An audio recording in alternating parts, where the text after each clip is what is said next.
Screen. James's fault. It's always James's fault.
Okay.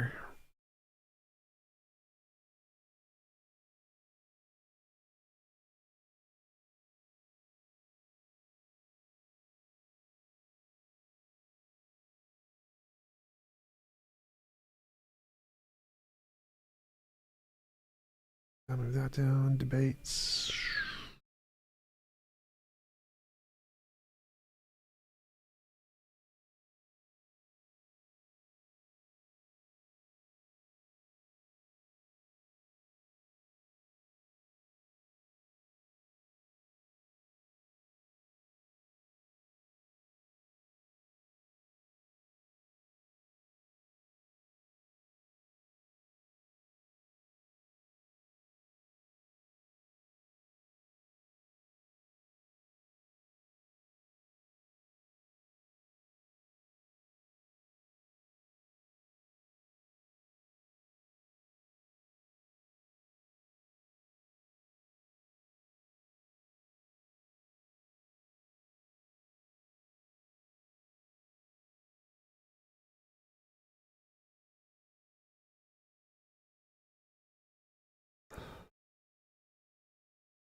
Why is everyone so quiet? The chat asks. Because we're waiting to stream. We haven't started yet.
Are we live?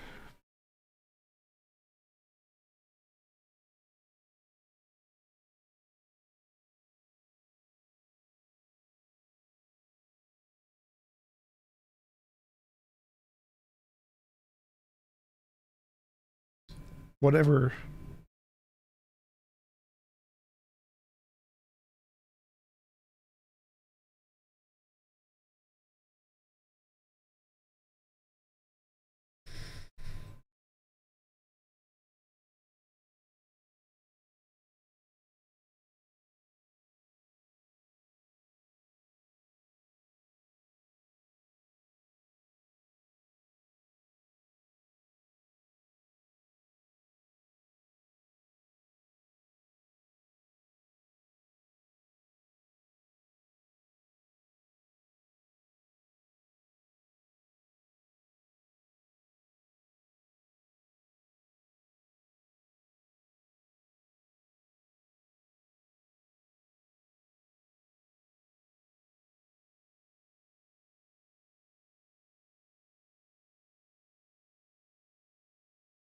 What?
No sound.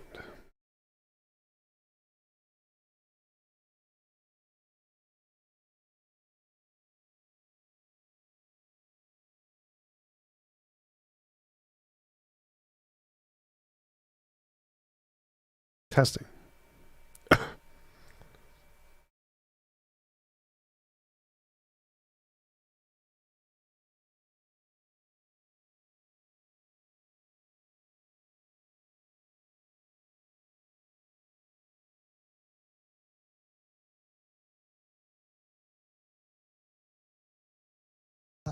Of the jungle allow you to become rich by killing millions of people. One example is tobacco companies making billions of dollars by killing 5 million people every year. It is the equal casualty of 33 Hiroshima nuclear bomb every year. Weapon cartels produce all kinds of weapons to become richer, and God knows how many people they kill. They even create wars and conflicts to sell more weapons. Corruption, drug, human trafficking, and many more massive problems are because of the rules of the jungle we are living in. If we choose to live like animals in this modern jungle, then we don't need any religions because the jungle is run by our animal nature. We are animals in nature, but the smartest one. If we want to call ourselves human, then we have to act like one and get out of our jungle and live in a human world. Animal way of living is me, only me. I don't care about others. I just care about myself, and I'm ready to kill millions for my own interest. In the human world, the rules are 180 degrees opposite to the animal world. The rules are first everyone else, love one another, and sacrifice for our own kind. If we want to get rid of all our problems and live in a human world where no bad deeds happen, no one goes hungry, no one gets killed by bombs, no drugs, no corruption, and no human trafficking, then the only way is to convert to the laws of the most merciful and forgiving God, who loves us and wants to guide us out of the jungle.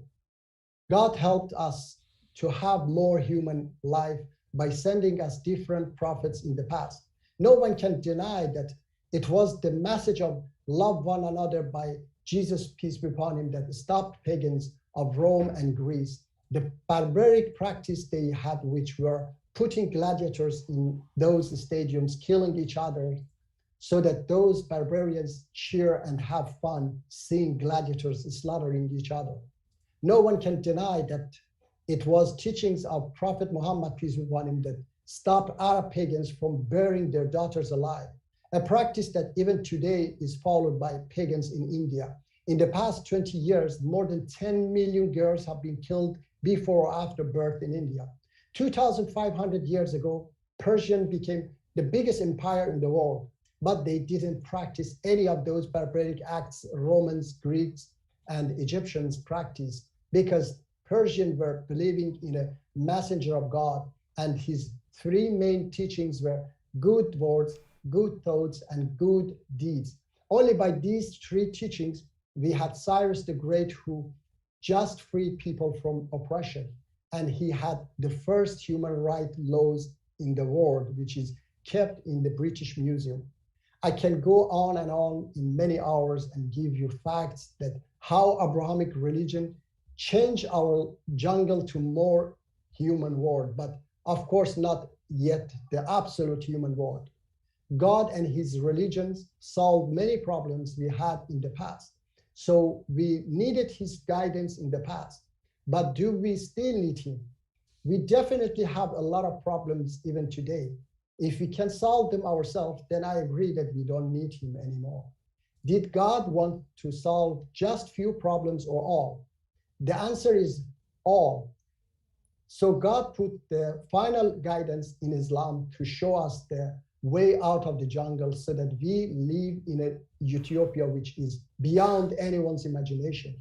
For most people, it is impossible, but it is possible by guidance of the Almighty God, and that is why Islam is called the last message of God. Not because it has more rules and praying and fasting, but because it can make possible the impossible. Secularism cannot guide us out of the jungle and solve all our problems. The jungle we are living in is run by our animal nature and doesn't need any set of beliefs, but the human world needs a set of beliefs because it is against our nature. We have to fight against our ego, which is a part of our nature. So we need a set of beliefs to fight our nature. The more we sacrifice, the more human we are, and the more selfish, the more animal we are. Can secularism guide people to sacrifice, especially absolute sacrifice? No, only God can do that. And he will reward us with heaven if we live and die like a human, but he will punish us if we reject his command and live and die like animals. Now it is up to us to choose this jungle and see our fellow human beings get killed by many different ways, just because some people want to get richer and richer. To see hundreds of millions of people live in a hell on earth, earning $1 a day, and many other injustice and disasters. Or we want to decide to follow the commands of the most merciful and forgiving God and live in a human world.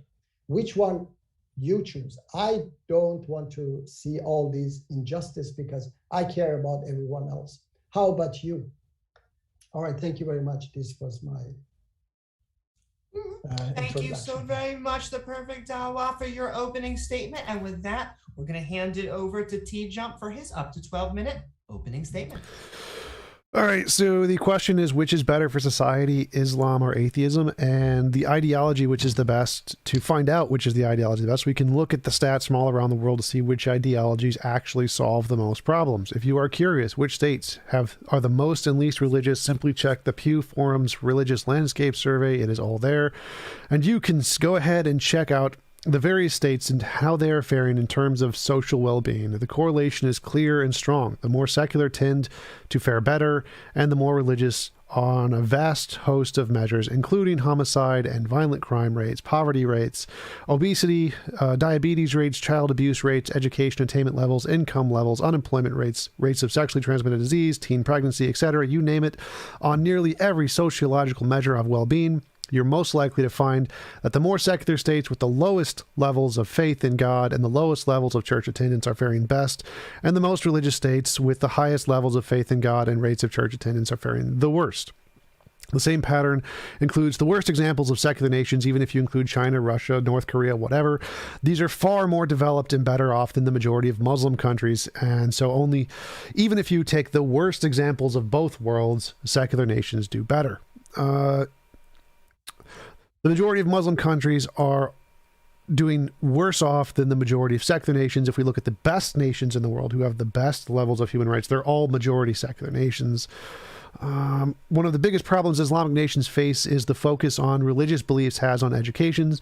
In many Muslim countries consist primarily of religious rather than scientific programs, and this focus on religious education is a detriment to society and holds them back and is one of the primary reasons they do worse in every metric. Education in the West tends to focus on scientific ones, which is why education in the West and secular nations is significantly better in every respect.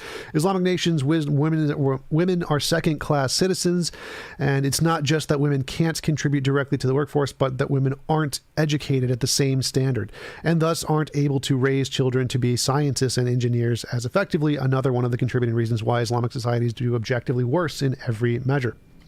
Islamist legal systems are based on antiquated legal environments, largely based on old UK law without update merged with Sharia law, and is not compatible with modern business, holding back businesses from being able to be successful in Muslim countries. Another determining factor in why Muslim countries do objectively worse in every metric. Some Muslim countries have tried to resolve this by moving away from Islamic laws, like the Dubai Free Trade Zones and the Jebel Ali in the 70s was probably the first major development of its kind, but the law outside of business still needs revision. So this shows that only by leaving Islamic law do Islamic countries make progress. If Islam isn't capable of solving the problems of its own countries, it has no business thinking it can solve the problems in other countries and the rest of the world. Until Islam can build up its own countries to the level of prosperity, development, education, standard of living, opportunity, and quality of life of the Christian, Jewish, and secular nations, then it isn't even a serious contender to be the solution for humanity. Judaism, Christianity, and secularism are all infinitely better options, demonstrated by all of the evidence we have today. Research by Helmuth Nyberg and Richard Lynn, Emeritus Professor of Psychology at the University of Ulster, compared belief in God and IQs using the data from U.S. studies of many, like thousands of people. The average IQ of atheists is 6 points higher than the IQ of religious people, showing that probably the smarter people tend towards atheism because it is a more intellectual position. So taking a less intellectual position is a detriment and a reason why we should not adopt religious beliefs in general. In a Pew survey study, a global study of religion and education around the world ranked Jews as the most educated, followed by Christians and atheists, with Muslims and Hindus being the lowest level of education. So it is an indication that Islam is not even close to a solution here. Again, just not even within the category. If we look at Nobel Prizes, Christians make up the most with about 65%. Second is Jews with 20%. Third is atheists with 10%. And fourth is Buddhists with 1%. And Muslims go with a solid 0%. 0 point, like they get four. They got four. That's four Nobel Prizes. Good indication that they are not qualified to do anything relating to solving problems in the world, since most of the problems that are actually solved are solved scientifically. Let's recall Norman Borlaug, the man who literally saved 1 billion lives by inventing genetically modified wheat. Science is what saves humanity, not religious beliefs that make absolutely no progress in science. We can also recall the time when math was banned in Islam, math and trade, which set when Islam was the leading technological ruler of the world. This completely undermined them and led them to where they are today, or they're the lowest level of scientific development in the world. If we compare answers among scientists, personal belief in a God is about 7%, whereas disbelief is about 70%. So the vast majority of the top scientists do not believe in a God. If general scientists, the same trend is there, even though it's much smaller, just average everyday scientists, it's about 41% are not believing. And so if we look at Sage Journal, Are Muslim Countries More Prone to Violence? By Niels Per Gleichert and Ida Rolfsson. Muslim countries are also overrepresented among the countries with the high levels of forms of internal violence, non-state conflict, just not like wars, one-sided violence, highly representative human rights policies, repressive human rights policies, and countries that practice capital punishment. So kidnappings are 56% above average in Muslim countries. Murders are 3 times higher in Muslim countries. Worst countries for human rights in violations, 80% are Muslim. If we just take the entire wall, all of the countries that are the worst human rights violations and rule of law, 80% are Muslim. So if we take what my opponent said in the opening seriously, this fact demonstrates and proves it absolutely false that adopting Islam can solve any of these world's problems and decrease crime and anything. We have the data. It's false. The more Islamic countries move away from tenets of Islam and adopt secular values, the better the countries become. Ironically, Islam is about the last ideology you want to be a serious contender for this role. Gender-based violence, domestic abuse, honor killings, FGM, female genital mutilation, marital rape, all higher in Muslim countries. The non-Muslim countries being the lowest in secular nations. In conclusion, Islam isn't the solution for Islamic countries. In fact, it's one of the biggest problems. Therefore, it's definitely not the solution for mankind, especially since we already have ideologies which do objectively better in every imaginable way. Until Islam can fix the problems in its own countries, it definitely can't be considered as a plausible solution for any other countries. Thank you so very much, TJump, for your opening statement. And with that, I'm going to hand it back to our interlocutors for 40 minutes to an hour of open dialogue. All right. Shall I start or? Go for it. Yeah, okay. I would like to see if I can share something. Amy, is it possible to share a link? To share a link or to share your screen? Yeah, a screen, I think, yeah. Sure, give me... I have to, just a moment, please. I think I have to go to this share screen, yeah? Sir? Yes, I think it's, all right. Share. Is it shared now? It's loading, and now just give me 1 second to send it over to everyone else. It's not shared on my screen. I don't see it. There we go. Should be all good. I see nothing. Do you see it? No. You don't see it now. Can you just describe it and not?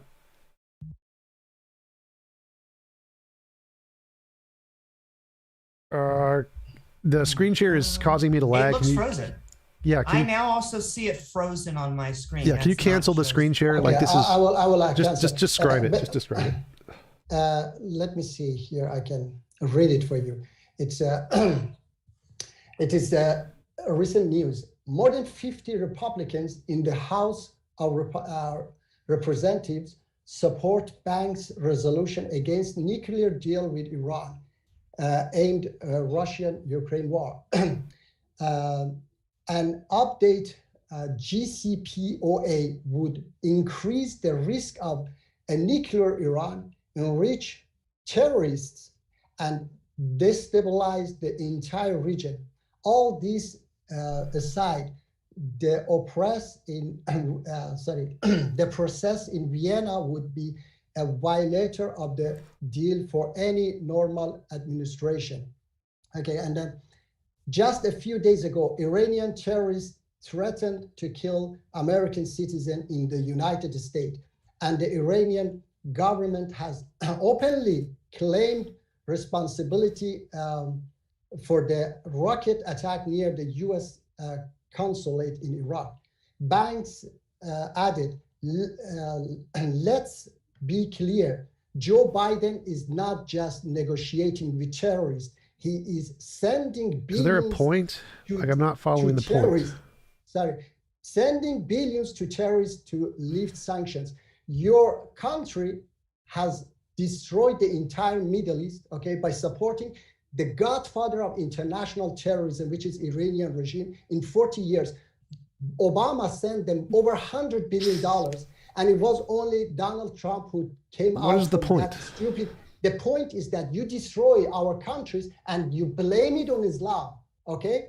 It is as if, as I say, the entire Latin America is blame the problem there on Christianity, which is absolutely wrong, or Africa. It is the wealthy country, the rich country, even Russia and China, they are oppressing all other countries for their own interest. And you don't have to blame Islam for all this, disaster that you have created. Don't support it. Okay, one sec. So let's say you're right. Let's say you're right. Who was it? Hold up. So let's say you're right. So whose fault is it that Islam decayed, even though it was the leader in the world? Was it America, who didn't exist yet? Why was it in the 12 and 1300s, when Islam was the most technologically advanced and had the most education and the most trade? Which Western nation was it that caused Islam to fall? I said that from the beginning, we are living in a jungle. Of course, there are different, elements who, abuse religion. What was the answer to the question? Everything. No, the answer is that Islam came to solve the problems, and it solved a lot of problems. No. So Islam was the leader of the world. Then Islam collapsed because Islam banned math and banned trade with Jews. So Islam caused the problems in Islam. Islam, which was the leader in the world, had all of the technology, had the most powerful militaries, had everything going for them. And then they decayed and became weak so other countries could then take advantage of them. But that's not the other country's fault. That's Islam's fault because it destroyed itself. And so, yes, will evil people take advantage of them now? Of course they will. But what set them back wasn't the other countries. It was Islam. Islam is the problem. And it doesn't matter. Even if I could grant that America is siding with Iran or whatever, does that cause the female genital mutilation? No. Does that cause the honor killings?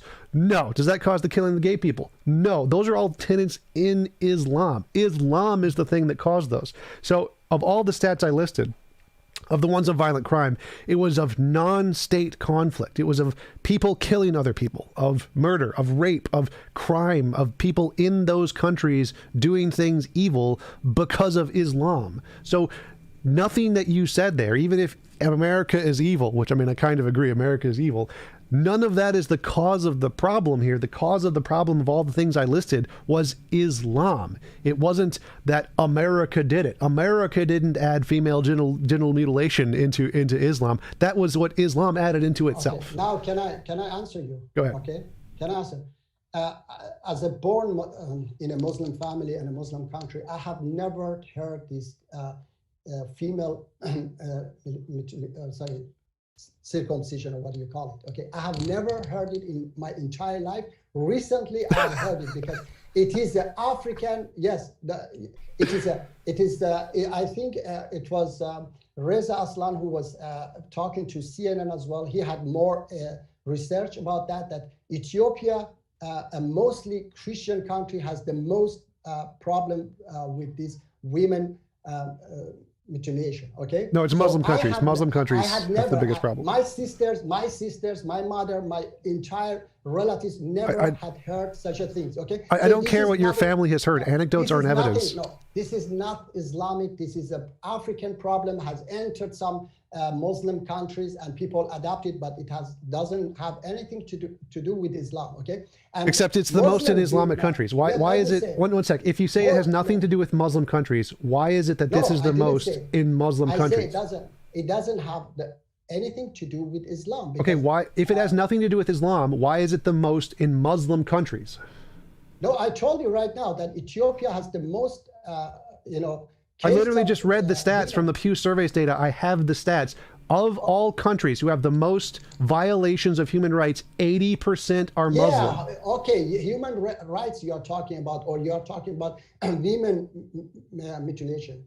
You were talking, if human rights you are talking about, okay, you better, don't show your face like that. It's not so, I think, nice. But anyway, I told you that you support dictators in our country. The practice is almost universal. Female genital mutilation is almost universal in Somalia. Guess what? That's a Muslim country. Guinea, Djibouti, Muslim countries. How about Ethiopia? How about Ethiopia? Ethiopia? Well, I don't know. Did you check? It has the most women mutilation in Ethiopia, and it is most Christian country. So please, if you're talking about human rights, okay, if you are talking about human rights violation, I told you that you support dictators in our countries. We could have a beautiful Middle East, beautiful democratic countries in the Middle East. If you didn't, your country, USA and UK didn't make a coup d'etat against our democratic prime minister in 1953 and bring it down, put a dictator there, we would have, Iran would be second Japan, because I don't know what you're saying. Regime, so because you don't have the knowledge. You seem like you're going off of the point. That's why you don't know. You seem like you're diverting. Like, can we get back to the point? So I had a point here. Female genital mutilation in the Middle East is highest in northern Saudi Arabia, southern Jordan, Iraq, including Kurdish regions. Also been discovered in Syria, Oman, and United Arab Emirates, and Qatar. I said that it is not Islamic. If it was Islamic, I would have, my sisters would have been also mutilated. No. Hold on. One sec. So your argument there was that if it was Islamic, then it would have happened to your family. It didn't happen to your family, therefore it isn't a trend in Islam. That's called an anecdotal fallacy. So the fact, one sec, I'm making a point here. So even if it didn't happen to your family, that doesn't matter if it happens to millions of other families in Islam from Islamic doctrine. What happened to your family from your interpretation doesn't matter. What we care about here is, does this ideology cause a bad effect on the whole? Whether you think one second. So if your interpretation, what you think is the true Islam, I'm not one sec. So your interpretation, stop interrupting and let me finish. Stop interrupting. Pull everybody into corners. So what your interpretation of Islam, because it's not true, it's just a made-up religion, your interpretation may not include female genital mutilation, but it does for millions of other people around the world. So if we adopted Islam, millions of people who adopted those other definitions would increase their rates of female genital mutilation and human rights violation. Whether you think it's true Islam or not doesn't matter, because if we adopted Islam, more people would adopt those harmful variations. So it doesn't matter what your family did. It's called an anecdotal fallacy, literally a logical fallacy that proves your argument is garbage. It doesn't matter. It happens all over the world. That's what matters. Can I answer? You put more words in my mouth. I didn't say it to my family. I said I was born and grown up in a Muslim country. I had never heard it in my entire life. Not my family, not my relatives, no one. I had never heard such a thing, okay? So you say that it is only my family? No. I just heard it in Europe when I came a few years ago. I heard this one, that there are countries that they practice such a act. Okay, right. And so what I said was, first time I heard it from this. I don't care. I don't care. What you heard doesn't matter. Your personal anecdote of what you heard is irrelevant. It's not evidence. No one cares. I have data from the entire planet, from the entire Pew Surveys data of millions of people. I know what's happening in the world. Check Ethiopia. I don't care about Ethiopia. I don't care. Why you don't care? Wait. What happens in Ethiopia doesn't matter. It literally doesn't matter. I just listed. One sec. What you're saying does not make sense here. I said here it's happening in northern Saudi Arabia, Jordan, Iraq, Kurdish regions, Oman, Syria. Wait. So it doesn't matter what's happening in Ethiopia. It literally doesn't matter. Your religion causes this problem. So it is Christianity as well, yeah? It is Yes, Christianity. I'm an atheist. I don't care about Christianity either. Christianity is also bad. Your religion is causing a problem. Atheism is better. It doesn't cause the problem. Which atheist countries have a problem with FGM? Name one. Any atheist country. But I said that this is an African problem, okay? I just listed Middle East, Saudi Arabia, Jordan, Iraq. It has entered, yes. It has entered in some Muslim countries. Which atheist countries has this problem? I don't know. Okay. None. Zero. None of them. Okay. This is the biggest problem in the world. Yeah. Is it the biggest problem in the world?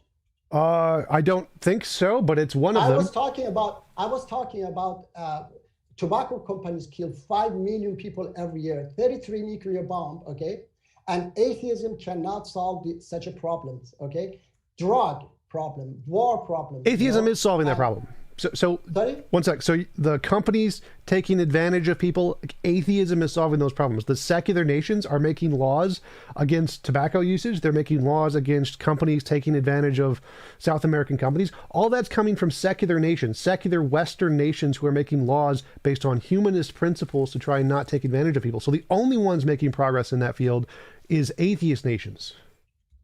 But first of all, I said that all these comes from Abrahamic religion. It started from Abrahamic religion. Slowly, all we have today is from Abrahamic religion. Even if you are secular, you don't know that you are following those great teachings of Jesus and Moses and Prophet Muhammad. Okay? Wait, you're saying that secular morality comes from the Islamic religion? Is that what you're saying? Not only Islam, from Christianity and Judaism. Okay, well, we can prove that false. Those time, sorry? We can prove that false. So morality predates any religion. From that. It started from there. No, it didn't. We can prove that false. So that's literally what I'm addressing. Yes. We can prove that false. We know morality comes from evolution. There's morality in apes that we can find, and we can see the patterns that precurse human morality in other animals that have no religion. So we know for a fact it does not come from any religion. It comes specifically from evolution and social norms and how game theory interacts with our cultural groups. Has nothing to do with religion. We know that our social norms come from evolutionary tendencies and what causes societies to work well together due to cooperation incentives and game theory. So no, it does not in any way come from Christianity or Islam. And in fact, all of the good principles that came from Christianity and Islam and Judaism predate all of those and come from Hinduism.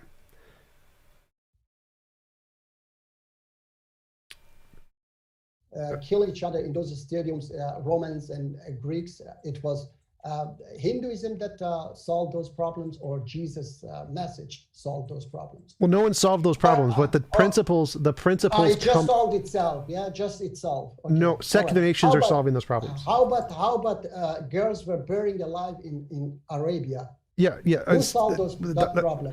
Not the Muslims, because it's still happening. So again, the principles. Wait. Stop. This is what Muslims do all the time. You're diverting. You're diverting from the topic.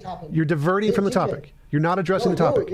Hold up. You made a point. Who solved that problem? One sec. Okay. You made a point. You said that the principles of morality come from Christianity and Judaism and Islam. That's false. I can prove that false because these principles, like the Golden Rule, come from Hinduism. Hinduism had them before Christianity or Islam or Judaism. It's an older religion that also had the principles of the Golden Rule. So the principles don't come from Hinduism or don't come from Christianity or Islam or any of the Abrahamic religions. The principles come from other religions that predated those. So that point you made is false. This other irrelevant point you made about Islam making some progress in one field doesn't matter.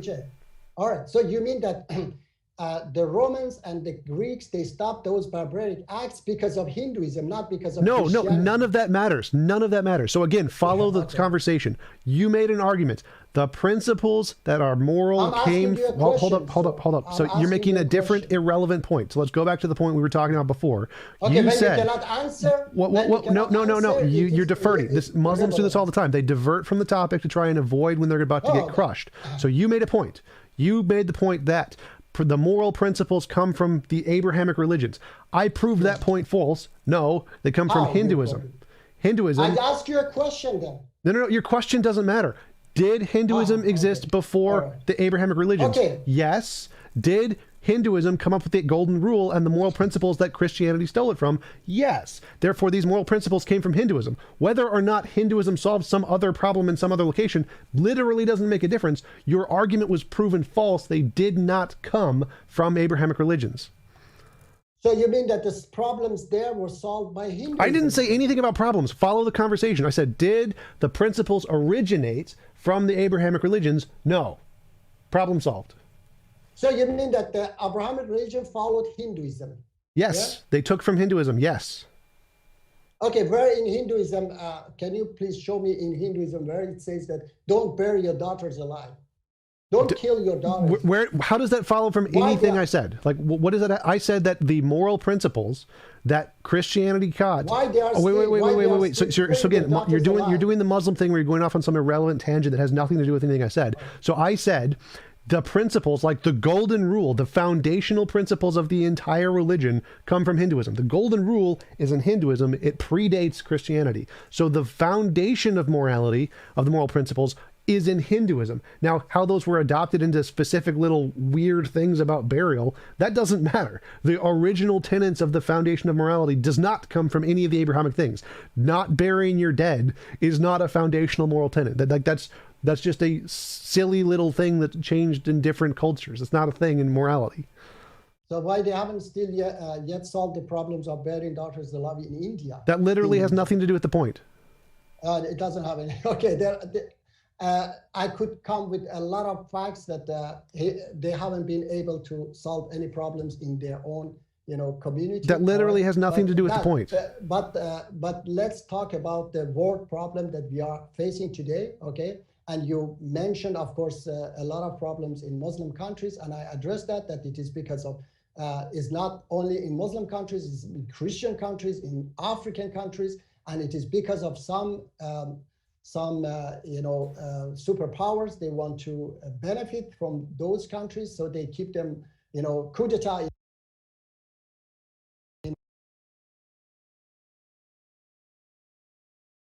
It wasn't because of Islam, it was because of CIA and all this. So they don't do this only to Muslim countries. I say,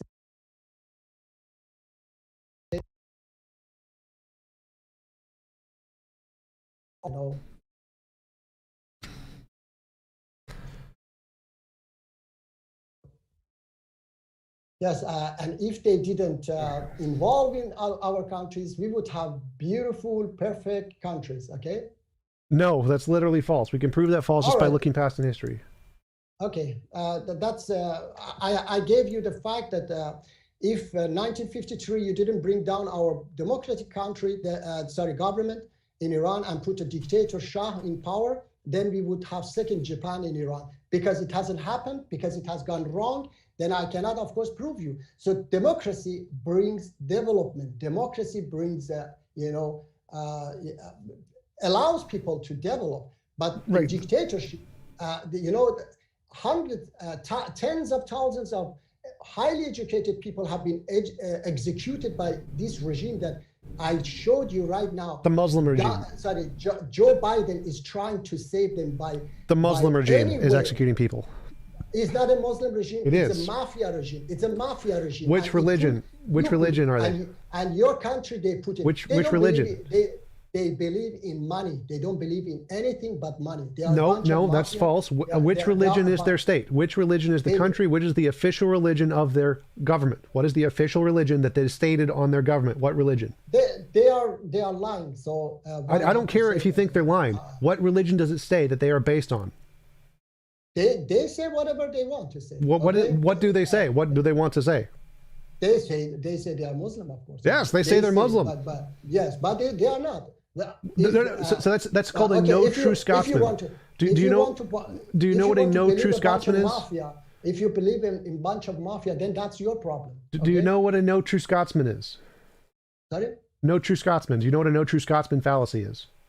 No, I don't know. Okay, no true Scotsman fallacy is when you say, oh, they're not a real Scot because they don't have cream porridge or whatever. You can say they're not real Muslims because they don't adhere to your interpretation of Islam. No, they are equally as real Muslims as you are. Okay. You just disagree with their interpretation. They are Muslims. Ask you a question. All right, I ask you a question. Stealing in Islam is forbidden. Okay, do you know that at least? In your interprerbation, not in theirs. It is in Islam. In your interpretation. Any religion says that stealing is forbidden. I don't think you understand. I don't think you understand. I'm asking you a question. Any government, even a secular government, says stealing is forbidden. Your interpretation. Your interpretation. Okay. So they think they're fine. So they think they're allowed in Islam to do the things they're doing. They think they're perfectly fine.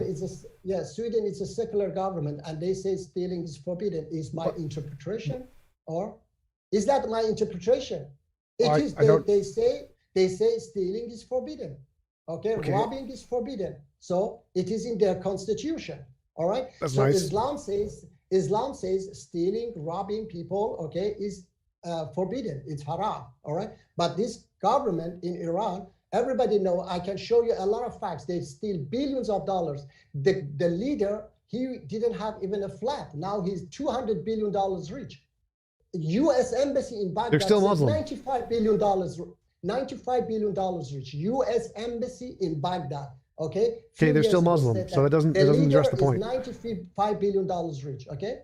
Okay, he's still Muslim. All right. That's your. Everybody listen and see that how you try to run away from the answer. What? No. Your answer isn't an answer. Like, they are Muslim. Whether or not you think they're correct Muslims doesn't matter. They are Islam. They believe in Islam. They worship. They don't believe in Islam. No. That's your belief. That is your problem. Okay. They do. They say we're Muslim. They go to the mosque. They pray to Allah. They're Muslim, whether you believe it or not. Whether you think they're not doing the right Muslim way, it doesn't make a difference. They're Muslim. If we adopt Islam, there's going to be a lot of people who do what they're doing and have their interpretation and disagree with your interpretation. It doesn't matter if you think it's the correct one or not. Islam will cause that. What we see them doing, Islam causes that. Islam doesn't cause that. It does. Joe Biden caused that. Barack Obama does that. Okay. that has been happening for a long time before any of the American presidents. I read for you from 50 Republicans now that your government is going to send hundreds of billions of dollars, like Barack Obama did, to the biggest terrorist regime on the planet. Which doesn't address the point. That's irrelevant. That's literally irrelevant. So wait. So one second. Go back in time. Let's go back in time. Let's go back in time. So did America create these organizations, these governments? No. No. They were around before America. All of these all of the Islamic countries were around a long time before America. America's pretty young. Islamic countries, yes, but these and the problems in the Islamic countries were all there. They were still there. The head of terrorist, international terrorism, came to power 43 years ago because USA was afraid that left groups take the power after Iranian Revolution. So they helped this caveman terrorist guy, ISIS guy, to take the power because they knew that he's not going to ally with the Soviet Union, okay? And they have been supporting this regime in 43 years. Literally irrelevant. Literally doesn't matter. Islamic terrorists. One second. I can debunk everything you're saying. Just everything you're saying in like 5 seconds. Islamic terrorism has been around since the Assassins in the 1200s. Okay, problem solved. So no, America didn't cause these problems because America wasn't around 1200 years ago. Yes, there were terrorists a long time ago, also Muslim, also same problems. Were not invented by America. Okay, which terrorism? Can you give me a terrorist attack before 1979 by Muslims? Can you? I can Google it. Let's Google it. Google Islamic it. Before 1979, I haven't found a single terrorist attack anywhere in the world. A terrorist attack by Muslims before 1979. Yes. I haven't found a single one. The first one was 1981 in Lebanon by Hezbollah. after Iranian Revolution. Sorry, no, the first one was 1980 in Saudi Arabia, also again by Iranian regime, okay? Because Iranian regime has always wanted to occupy Saudi Arabia. So every single raid, every single destruction and killing of one group of people, that's a terrorist incident, and there's thousands of them in Islamic countries prior to 1979. Okay, you're talking about conflict and war, okay? No, I mean like just everywhere. a group of people. Give me a terrorist.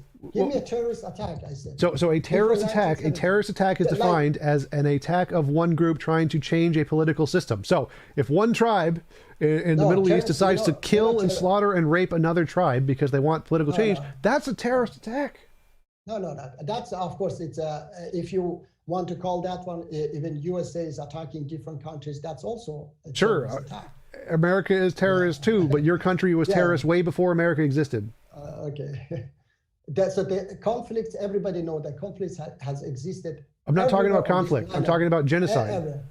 Yeah, it has existed, and it doesn't have anything to do with Islam. Okay? Literally does. So if it happens more in Islamic countries, that has to do with Islam.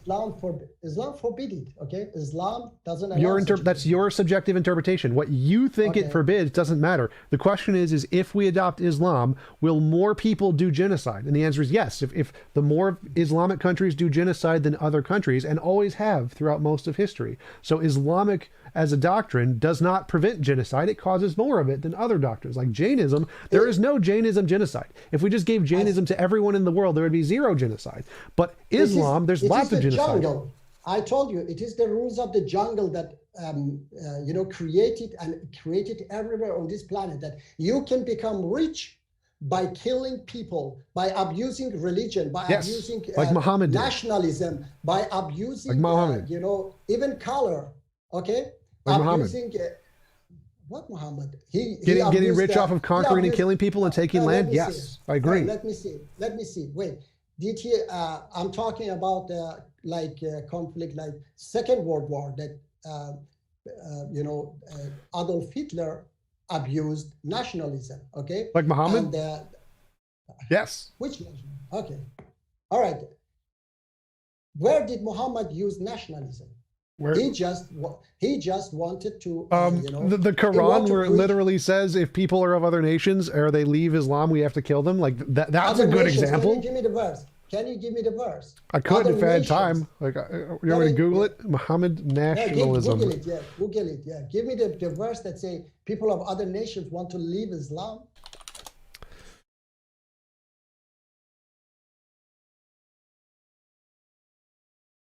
Give me the verse. I can just give me some time. I'll email it to you later if you want. Like, this is not like a hard thing. Yeah, because you just have heard something Muhammad from here and then murders by Muhammad. In Quran Muhammad wars. All right. Okay, according to Muhammad's rules of wars, no justification exists for attacking civilians. Good job. But when they reject or leave the faith, you can kill them. Okay. Give me the verse of Quran, please. I ask you, give me the verse of Quran that says killing apostates. Quran. Apostates men are to be killed, while women are to be held in solitary confinement and beaten every 3 days till they recant and return to Islam. Penalty for apostasy in Islam. Which verse? I don't know. Which verse? You don't know. That's the problem. I'm just reading. Anything? I don't need to give the verse. Like, does it matter if I give the verse? Like, no. Yeah, it matters because there is no such a verse in Quran. What is the penalty for apostasy in Islam? There is no penalty for apostasy. There is no compulsion in religion in Islam. Okay, that's a fabricated hadith by some. Okay, let me put it this way. What is in most Muslim countries? What is the penalty for apostasy in Quran? They say yes, death. Okay. So where did they get that from? Did they just make it up? They get it from a fabricated hadith. Okay.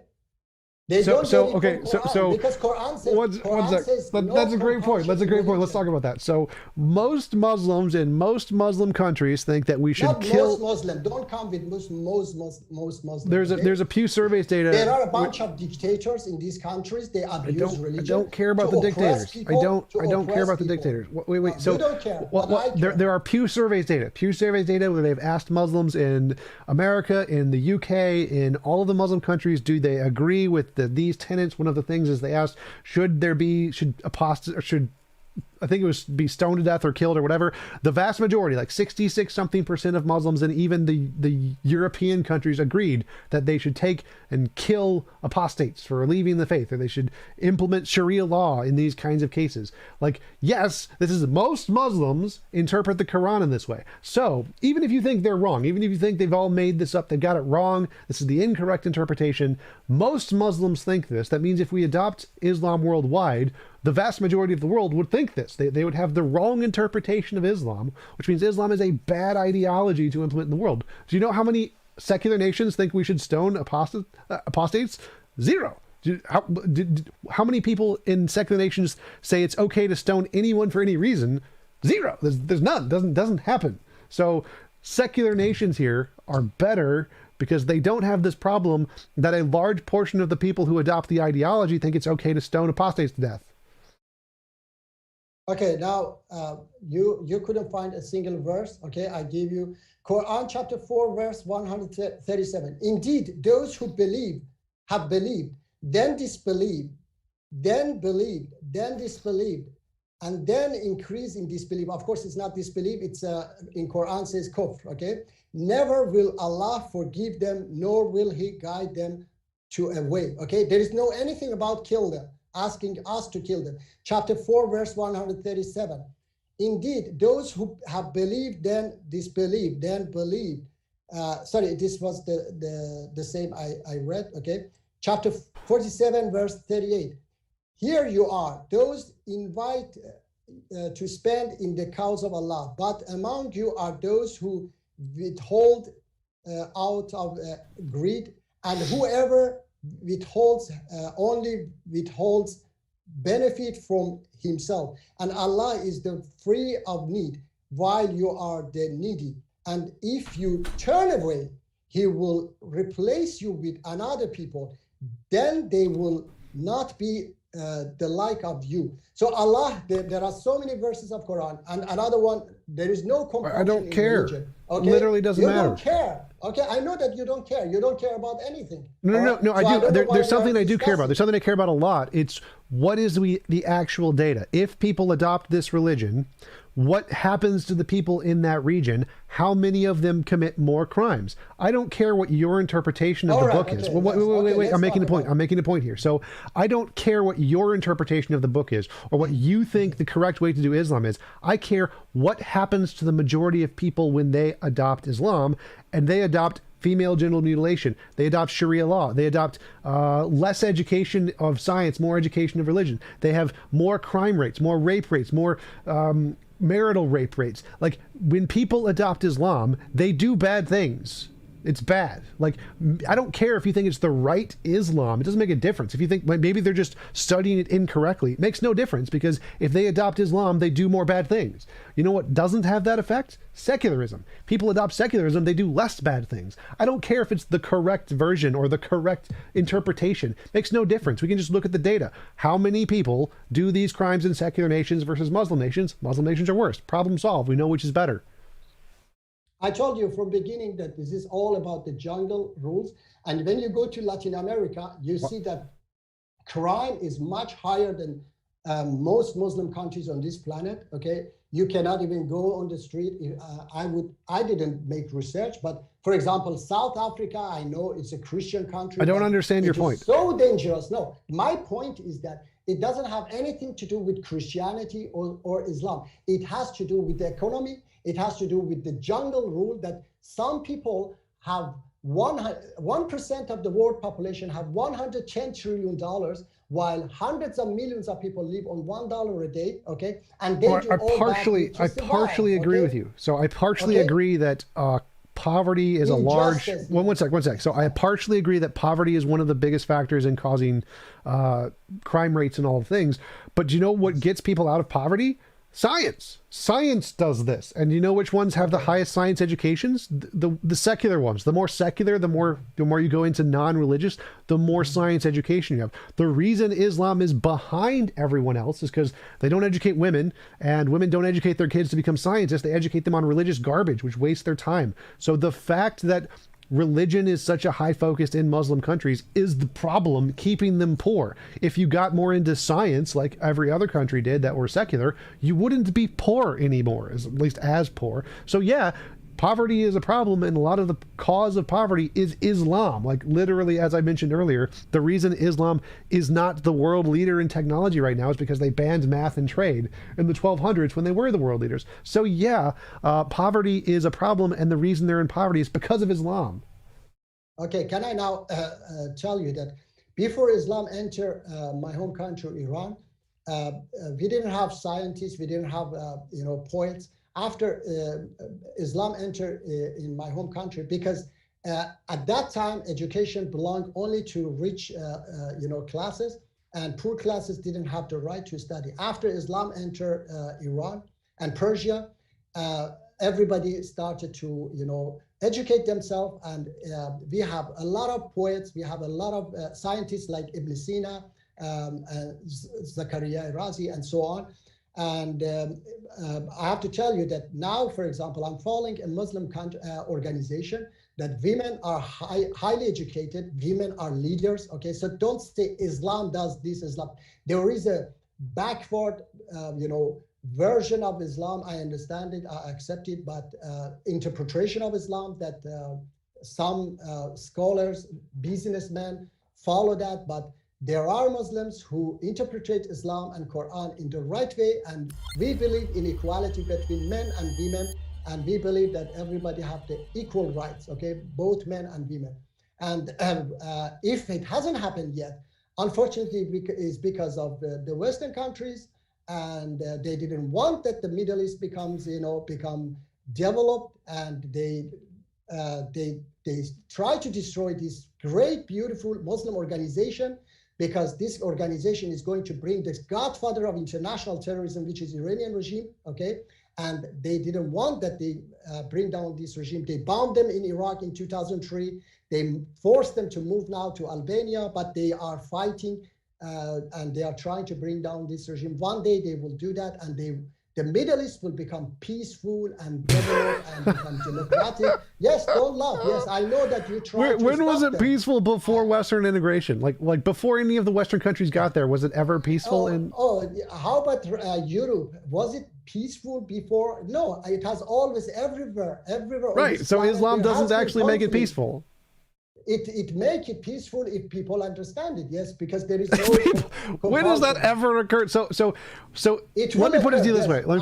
No one will ever interpret Islam the way you do. It will never be the majority in Islam. Never going to happen. Your personal subjective interpretation, the way you think the right Islam should be, will never be the case. What we see now is going to be the case. You are negative. I don't know why you're talking over me. I don't know why you're talking over me. You haven't even heard my point yet. So the fact that you have a subjective interpretation, which very few Muslims actually adhere to, and you think that your correct interpretation should be implemented, makes no difference. No one else in the Muslim world cares. They all have their own personal interpretations. Stop interrupting. All people in the Muslim world, like in all religions, have their own personal subjective interpretations. What matters is what is the most likely thing to happen when people adopt the religion. What is the most common interpretations of the religion? The most common interpretations of Islam are extremely violent and backwards and less scientific.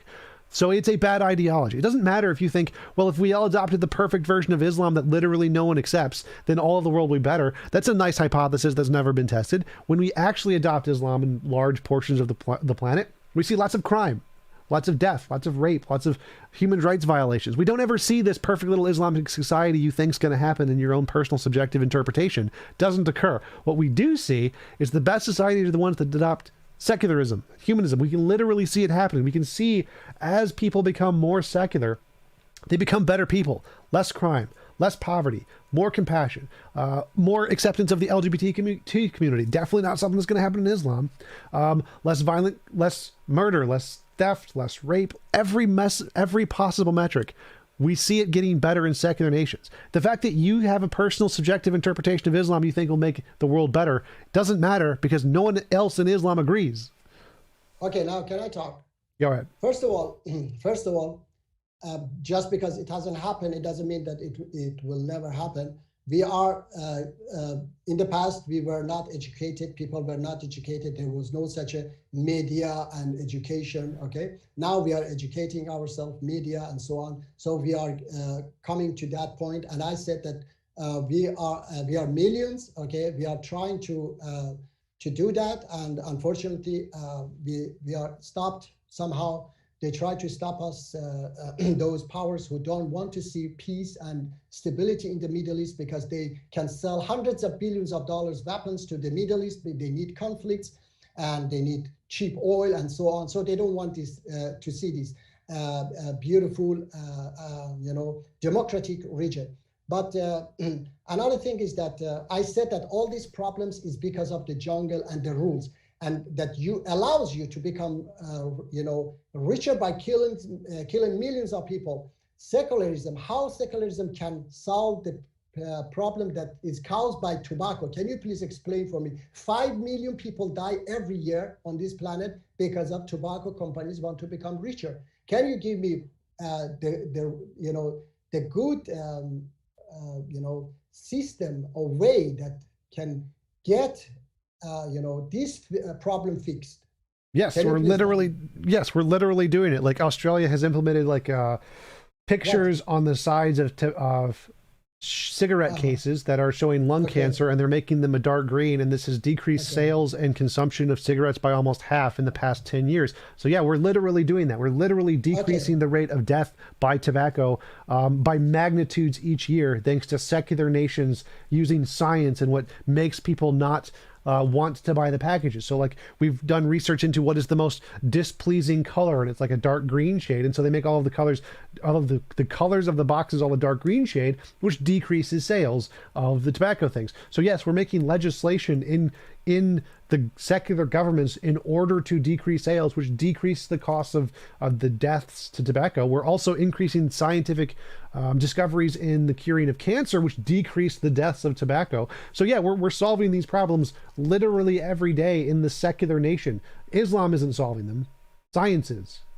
Okay, can I now respond to that? Go ahead. First of all, I heard that there were some feminist organization who complained to United Nations that these tobacco companies, they make advertisement that cigarette make you thin and then sexy, so they target women to increase their sale. Okay, yes, and then there is another thing is alcohol killing also millions of people. No, the solution is, my friend, is that you get rid of the system of the jungle that people can get become billionaires by selling cigarettes, okay? If they cannot sell it, I promise you, tomorrow they will close down. They will not produce a single, pack of cigarette. Yes, crime is not a thing. There is zero crime. No one sells cocaine in America. It does not happen. Clearly. Every problem will disappear. These weapon cartels, will disappear. They will not. I tell you that they will not. This is in Islam. Islam says that the source is one source. Okay, it's describe it as Satan, but it is the system, the jungle system, that allows that 1%. Have $110 trillion while hundreds of millions of people live on $1 a day, and they don't stop there. They want to become richer and richer. So what they do, they create conflict in different places to sell their weapons. They only human trafficking is $150 billion industry. So no problem will disappear as long as we are living in the jungle with this jungle system. So yeah, because Islam doesn't have any of those problems significantly worse than the Western nations. Sorry, Yeah, because what? because Islam doesn't have those problems like opium. No one illegally sells opium in any Islamic country. No, never sell. happened. They There sell. are no rich warlords who take advantage of the system in Islam. Nope, never happened. Zero cases of that in every country. TJump, you don't understand. I said that they don't follow Islam. They follow the rules of the jungle as well. They are not Muslim. They follow the rules of the jungle. Okay. So Satanic system is all in everywhere on this planet is ruling the planet. Okay. So we're going to adopt Islam, and all of the true Muslims aren't going to commit crimes, but the amount of crime rate is going to go up. There's going to be more crime rate if we adopt Islam because most people just won't be following it. Great strategy. This is a great. We should just implement Islam, and most people won't follow it, and the rate of crime will go up. But the ones that do will be fine. I didn't understand what you said. Okay. If they adopt Islam, what happens? The rate of crime goes up? Yes. Why? In every country. I said that if you want to truly adopt Islam, is that to get rid of this jungle system, okay? Because the problem is from the jungle system, that you get rich by selling drugs. You get rich by, selling your body. You get rich by human trafficking. Tell you what. You get rich by, yes. If you can implement this in a Muslim country, get a Muslim country to do all of these things and solve all of these problems, then you will have a legitimate argument. But you don't. Exactly. All of the Muslim countries are worse in all of these things. I understand. TJ, I understand that one, okay? And I said that we are going towards that world, okay? We are small now. We have created that one. It's a very small city. And no crime happens there. It's a beautiful Ethiopia. It's perfect, but it's a small city, and we are trying to, make it on everywhere on this planet. And then it takes time. I don't say it take 10 years, 20 years. It might take hundreds of years. All right, but we are starting. We are getting there. All right. If I could share with you these people, brave people who are fighting against this, terrorist regime in Iran, and they want to bring democracy and freedom, and they are loved by Christian, by Jews, by atheists, by everybody. Everybody loved them, okay? Thousands of European parliamentarians, hundreds of American senators, support them, okay? To bring down Iranian fascist regime, because they say that they are the legitimate alternative to this fascist regime, and they are Muslim. They want to bring democracy, freedom, equality between men and women. Women are on the top in that organization. It is called People's Mujahideen Organization of Iran. So we are millions, but we are not hundreds of millions. I know, but we are on the right track. Right. So I'm happy for you. I totally agree. I think that I would be all for your version of Islam, moderate Islam, to take over and replace all of the majority of Islam. And I think that's a good thing. I'm totally for that. And I think that would definitely bring a lot of benefits to every single Islamic country. But that's not what most people interpret Islam to be. I understand. And even if we did that, there's still already a better alternative. There's still already a better ideology which does all of those things to a better extent, which is secular humanism. Better? Which one? Secular humanism. Secular humanism does all of those things better already. Okay, I asked you about this, the solution, but I know that secular humanism doesn't have that one. Okay, it does. I told you secular humanism is solving all of those problems. It's just the one doing the work. You said that to put, to make it black. I said that it is not the right way. The right way is to get rid of the source, which those companies will close down tomorrow. Okay, they will not produce a single pack of cigarettes. The tobacco company, the drug cartels, they will not produce a single gram of drug. When, yes. For example, I heard what you said, but again, crime is a thing. So even if you shut down all of the tobacco industries, people will still wait. So people will still create tobacco and still sell it, even if you shut them down, and they will still make millions. Stop interrupting for a second. So The correct solution is the way the secular nations are doing it, through legislation, through working together, through voting people into office. That is the correct way to do it, not just to simply outright ban everything we don't like. That's a bad idea. Some people like cigarettes. Some people choose to take cigarettes, and that's fine. They have a right to do that. Just banning it would be wrong. The correct solution is to do what the secular nations are doing, which is to give people the option. They can choose to do it if they want, but then to de-incentivize it so they can choose not to, by making it, showing the cancer on the boxes, by making it a bad color. That way people have the freedom to choose, and they can do it if they want to, but they have the knowledge that it has a bad impact. That is the correct solution. The secular nations are doing the correct thing, and the Islamic solution that you're proposing is not the correct thing. TJ, please, when I say something, don't change it. I didn't say shut it down. I said that if we get rid of the source, which is you cannot become rich by selling cigarette, okay? Take away from that system, the money system. What I'm going to say is the money system that, okay, you can produce it for free. No tobacco company will, continue to produce. You say to give choice, then let's sell heroin and cocaine in the stores and give choice to people, okay? Yes. I'm for that. I'm all for that. I'm thinking that we should legalize drugs. Like there are many countries, like Paraguay did that. Yes, we should do that. Even secular countries, they do not agree with that because it will kill. I have made a documentary movie, by the way, about alcohol. I shot it in the movie in Russia and in Sweden. I compared Sweden to Russia. That in Russia you can everybody can buy alcohol anywhere in Russia, but the death rate is hundreds of thousands people in Russia, while in Sweden it's just few thousand, because in Sweden they have limited it. You cannot buy alcohol everywhere. It's just special liquor stores. So Sweden doing it much better. So if you make it available, then millions of people will die. So that's if people choose to drink and they choose to get alcohol poisoning, that's their choice. They have the right to make that choice. Banning it is the wrong thing to do.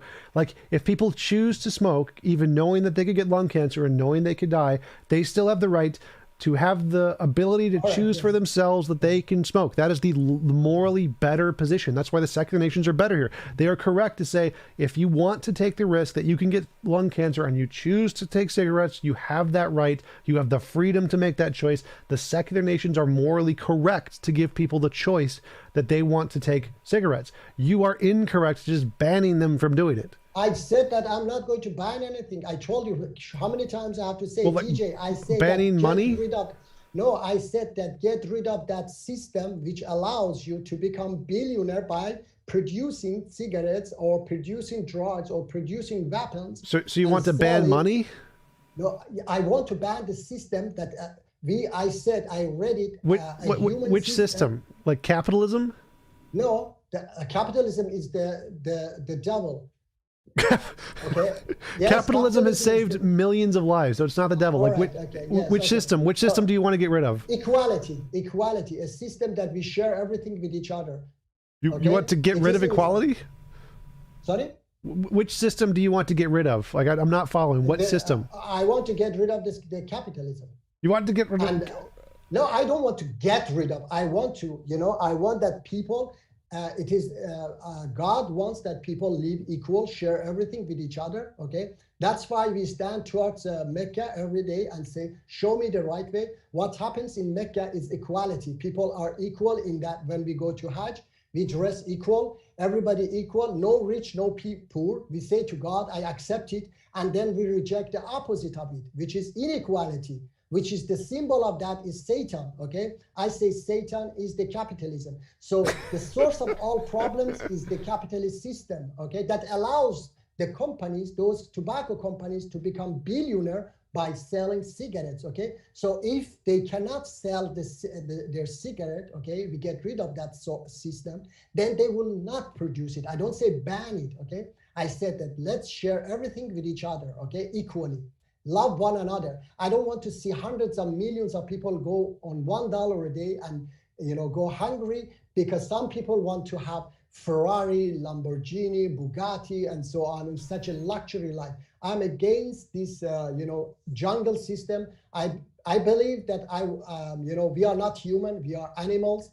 I said it in the beginning that God wants us to be human, okay? And a human is the one who sacrificed for others, for his own kind. Animal. So you think that, do you think that Adolf Hitler was a human and you are a human? I don't think so. Yes. I don't. We were both If you're humans, human- and humans are also animals. Like, yes, we're both humans. No. Okay. What is animal? Animal is a form or what? Can you tell me? What is animal? Animal is a kind of reproductive eukaryote. It's a way of life. It's a Animal is reproductive way of life. eukaryote with spinal cord. I think that's animal. Okay. No. Look. So when I say animal, do you come to a form? When I say animal, do you come to a form? Do you imagine a form? A form? Yes, like when I say horse, you come to a form. A horse is an animal that goes on 4 legs. It's big. I haven't said red horse. When I say red horse, you come to the color of that animal as well. Okay, so horse is a form. All right, but animal is not a form. It's a way of life. Selfishness. Me, just me. I don't care about anyone else. That's animal for me. Human is also a form. When I say human, is not a form. It's a way of life. It's when you sacrifice yourself for your own kind. You love others. As Jesus says as well, love your neighbor as you love yourself. Love one another. Okay, so human is also for me a way of life. I have heard in all nations, I think, is this, that person is a real human, or that person is a real animal. So if human is a form like horse, have you ever heard that somebody say that horse is a real horse? No, there is no such a thing. Yes, I've Horse literally is a heard that horse. statement many times. Horse is a horse, dog is a dog, but there is real human, there is unreal human. Okay. Well, so I get what you're trying to say. When I hear animal, I think of the biological evolutionary definition. When I think of human, I think of the biological evolutionary definition. But I understand what you're trying to say. But so back to the point, capitalism is not evil. Capitalism has saved billions of lives. Is it perfect? Okay. No, but capitalism does work. Capitalism works better than socialism or communism. Why Hold on, one sec. billions of people? No, can you explain billions of people how?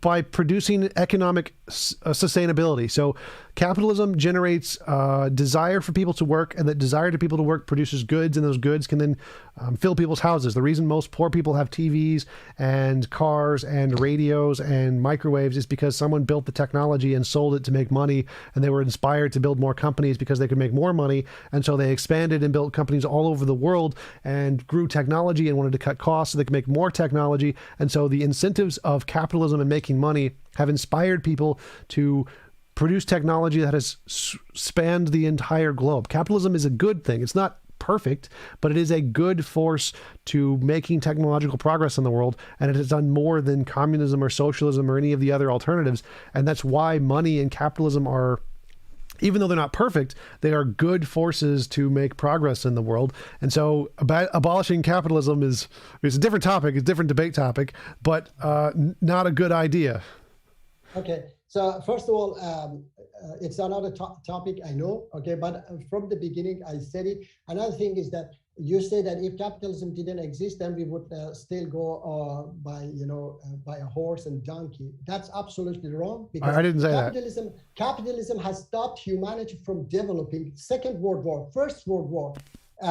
Those had nothing to do with capitalism, but nothing to do with capitalism, No. of course. Yeah, only my country could be second Japan, and Second Japan. help the humanity much more than instead now spreading terrorism and conflict in the region. If capitalism didn't bring our democratic prime minister in 1953, okay, so capitalism has done a lot damage. Only trying to steal information from each other instead sharing with each other. This is capitalism. If we shared information with each other, even during this coronavirus, okay, if they shared information with each other, then they would reach this the vaccine much faster than they did, because they tried. Of course, I heard that in this pandemic they try to share with each other, but mostly they don't share anything with each other. They keep it for their own companies. and they even try to sabotage each other so that they the other company, come to this that technology. Yeah, if they had or to share it, they steal wouldn't from make each it. So the whole point here is that the reason that they keep it to themselves and the reason that they can gain profit is the whole reason that they're doing it in the first place. If they had to share everything, Yes. nobody would make it. So the fact that people can keep it to themselves and make profit on their end is one of the reasons that people do the work to discover things, because they know that they're going to make profit if they do get the discovery. So yes, I know it's not perfectly moral. We should just be like, just give every cure to vaccines for free, but that doesn't, people won't do the work to discover them if they had to give it away for free. The reason they do the work to discover it is so that they make money. So even though it isn't a perfect system, it does correspond to our moral nature that we want profit and things. So we will do work if we get paid, but if we aren't getting paid, we won't do work. And so the capitalist system is more likely to encourage work to get done. And so I didn't say that we would not, we would still be in the Stone Age if we didn't have capitalism. Capitalism accentuates growth. It makes it faster, and that's why it's good. It doesn't mean we can't grow without capitalism. It just makes it faster. So, And guys, yeah, that is actually the open discussion. I want to thank both the Perfect Dawah and TJump for joining us. We are about to move into the Q&A, but I'm actually going to hand it back over to our interlocutors for their closing statement. TJump, the floor is all yours. Yeah, it seemed like most of his argument is that he has a particular view of Islam, which he thinks is the correct Islam, and everyone else is using the incorrect Islam, and therefore he thinks if we spread his version of Islam, we'll see a benefit to the world. But most people don't interpret Islam in his way, so if we did spread Islam, they would interpret it in the other ways, which are far more harmful. And I don't see any evidence of his way being able to be successfully convince the majority of Muslims to adopt his interpretation. So most likely if we did adopt Islam, they'd interpret it in the more vicious ways. And so I would not advocate for adopting Islam. I would definitely advocate for adopting secular humanism, which does not have the same problems. All right. I would like to say as well that that's I said on my opening statement that it is beyond most people's imagination. We are living in this, dimension, and that's kind of another dimension. Of course, it's because we have been living in this jungle too long, so it is most probably very impossible for many people to see something beyond that. And I said to you, TJ, that TJump, sorry, Tom, yeah, and that I'm not alone. We are millions. And that interpretation is not just mine. We are millions, and we are starting to understand because of the technology, because of education. We are trying to understand people. For example, when something I don't understand in Quran, I contact a fellow Muslim who is Arab, and he's also educated as well. I get help from him that can you please help me with this verse of Quran, for example. And there are small details he helped me. So in the past, I wouldn't have this opportunity. Now we have this opportunity to talk to each other and to consider with each other that this is cannot be right and that cannot be right and so on. So we are starting to wake up definitely, and we will reach that. This is a promise from God in Islam that one day it's going to happen. It is in Abrahamic religion actually that one day the world will come to that. We have Messiah, all of us, and one day the world will be filled with justice and equality. And yes, I was going to say that you said that people will not do anything for if the money doesn't exist. That's, of course, that's when we are want to live like animals, okay, in this jungle. Yes, we don't do anything for money. But if we follow the command of God, Allah, then he will reward us. We do everything for the reward, and he reward us with the heaven.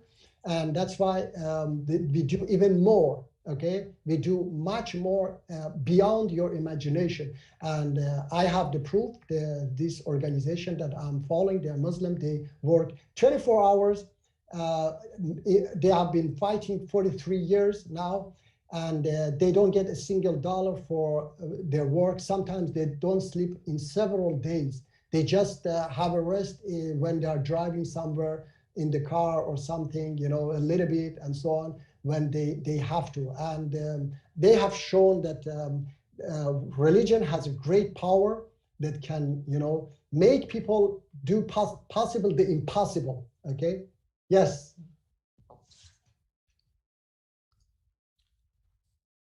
That was all. Woo, woo, woo. Thank you both. Oh, let me make sure the screen. I want to now remind everyone we are going to be moving into our Q&A section. This is a chance for you to send in your questions to either or both of our interlocutors, TJump and the Perfect Dawah. We also have super chats turned on. So remember, folks, don't forget to like and subscribe. But with that, let the fun begin. We have 1990 in Malaysian from Azira Schizophrenia. Question for TJump. How do you refute someone who says physics shows the authority of God over us?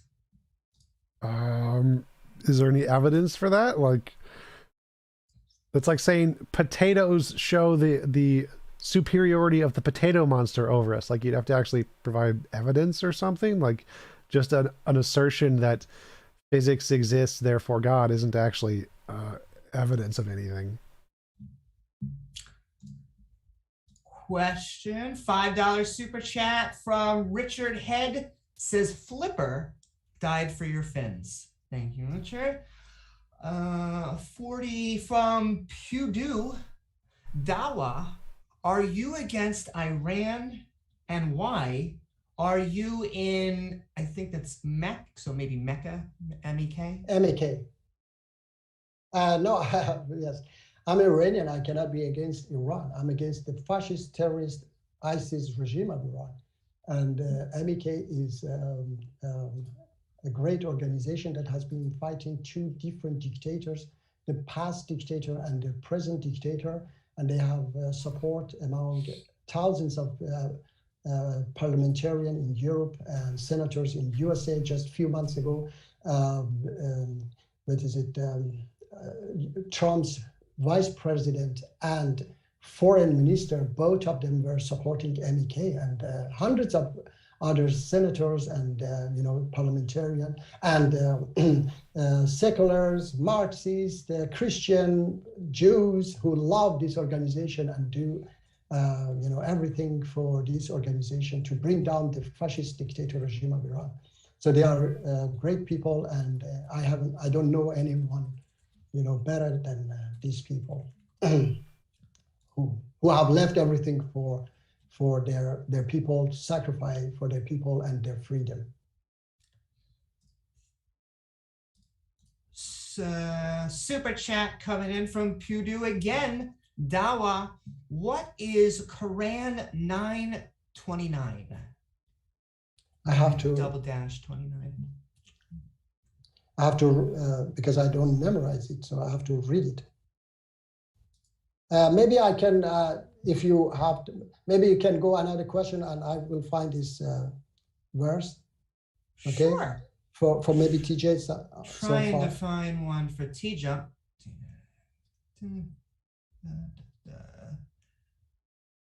Go to normal question. Question to TJump, if possible, did you mean Surah 2-214, the orders apostates to be killed? Quote, whoever so apostatized from his religion, let him die for it, and he is an infidel, unquote.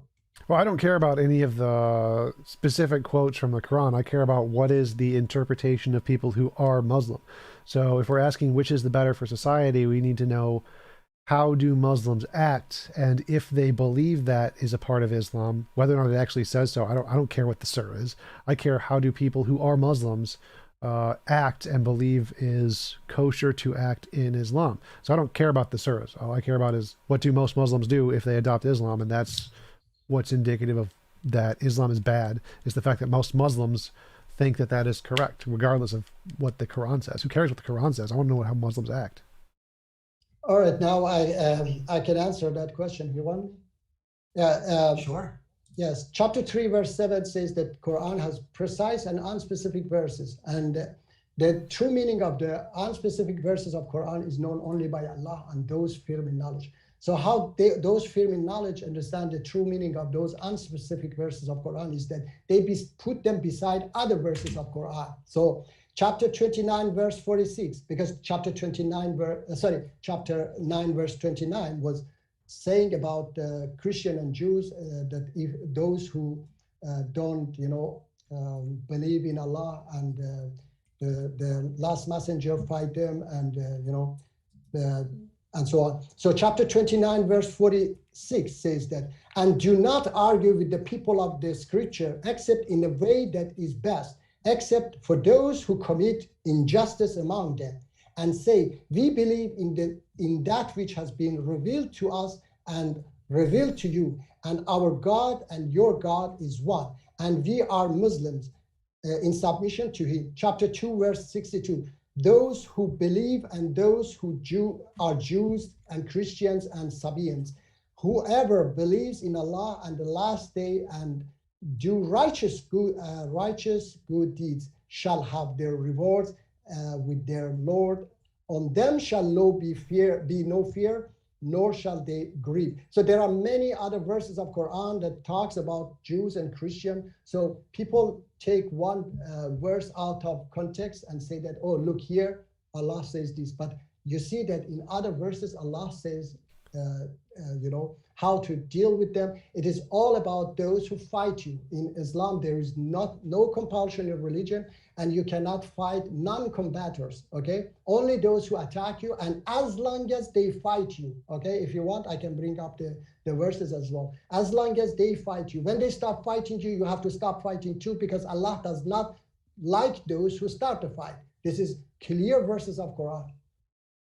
And then I will have to say that after this, right away on my channel, I go live, and those who have more questions, please welcome and join me on my channel right away after this, and I can talk to you longer there. That's right. If you like what either of our interlocutors say, both of their channels are linked in the description below. $5 super chat from Mr. Monster. Destroying the idols in Mecca was an act of terror, was it not? All right, it wasn't in Mecca, it was in Kaaba, and Kaaba was built by Prophet Abraham, and for a great reason. I was talking about that God wants us to, want to guide us out of the jungle, and that Mecca is and the most important place in Islam. Is like that somebody comes and builds something in your house that you don't believe and you don't want it there, then you want to throw it out. Okay, so that's is not is not a crime, is nothing bad, because, for example, you change a mosque that Muslim have built, and somebody come and occupy it and build idols there, put idols there, then you have the right to, when you take it back, you have the right to remove them, because it was yours from beginning. You built it there. Okay, so and there is no compulsion in Islam, and you can have your idols anywhere else. That's up to you. Your judgment is with God, not with me. $5 super chat from Zwexel. Death for apostasy is very well established in the Hadith, not the Quran. It is a consensus among all major scholars throughout history.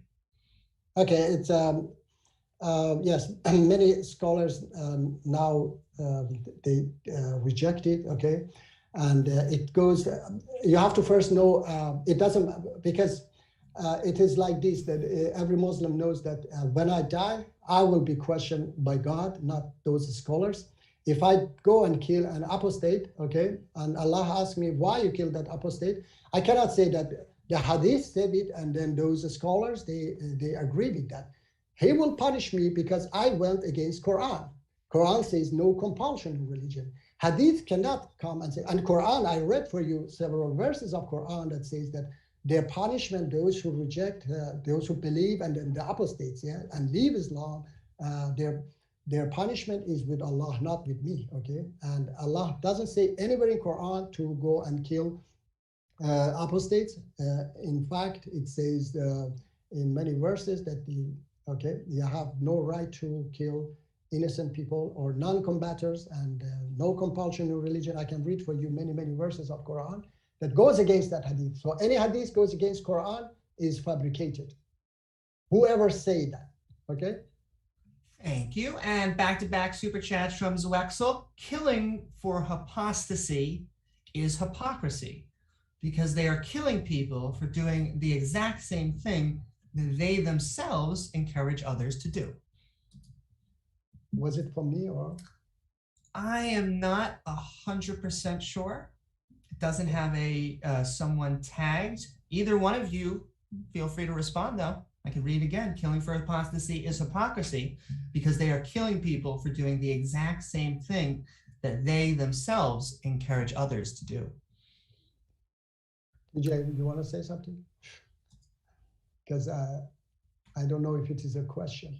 Yeah, it's just a comment essentially saying that if you have a rule that you're not allowed to change your faith, and their whole idea is to convert people to Islam by changing their faith, and it's hypocrisy because they're outlawing the thing that they're trying to do, which is sort of true in general. No, and I said that, of course, there is no such a law in Islam. I can, if you go to next question, I will find the verses again and read for them. Sure. I think I do have one for TJump. $5 from Corey Garoski. TJump, how important would you say is science and skepticism within secular humanism? It's probably like the most important thing. Most people like worship science essentially and skepticism. It's one of the most foundational tenets of the ideology.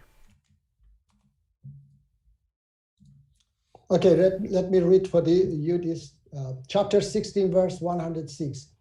Whoever disbelieves in Allah after his belief. So this is about apostates, except for one who is forced to renounce his religion while his heart is secure in faith. But those who willingly open their breast to disbelief, upon them is wrath from Allah, and for them is a great punishment.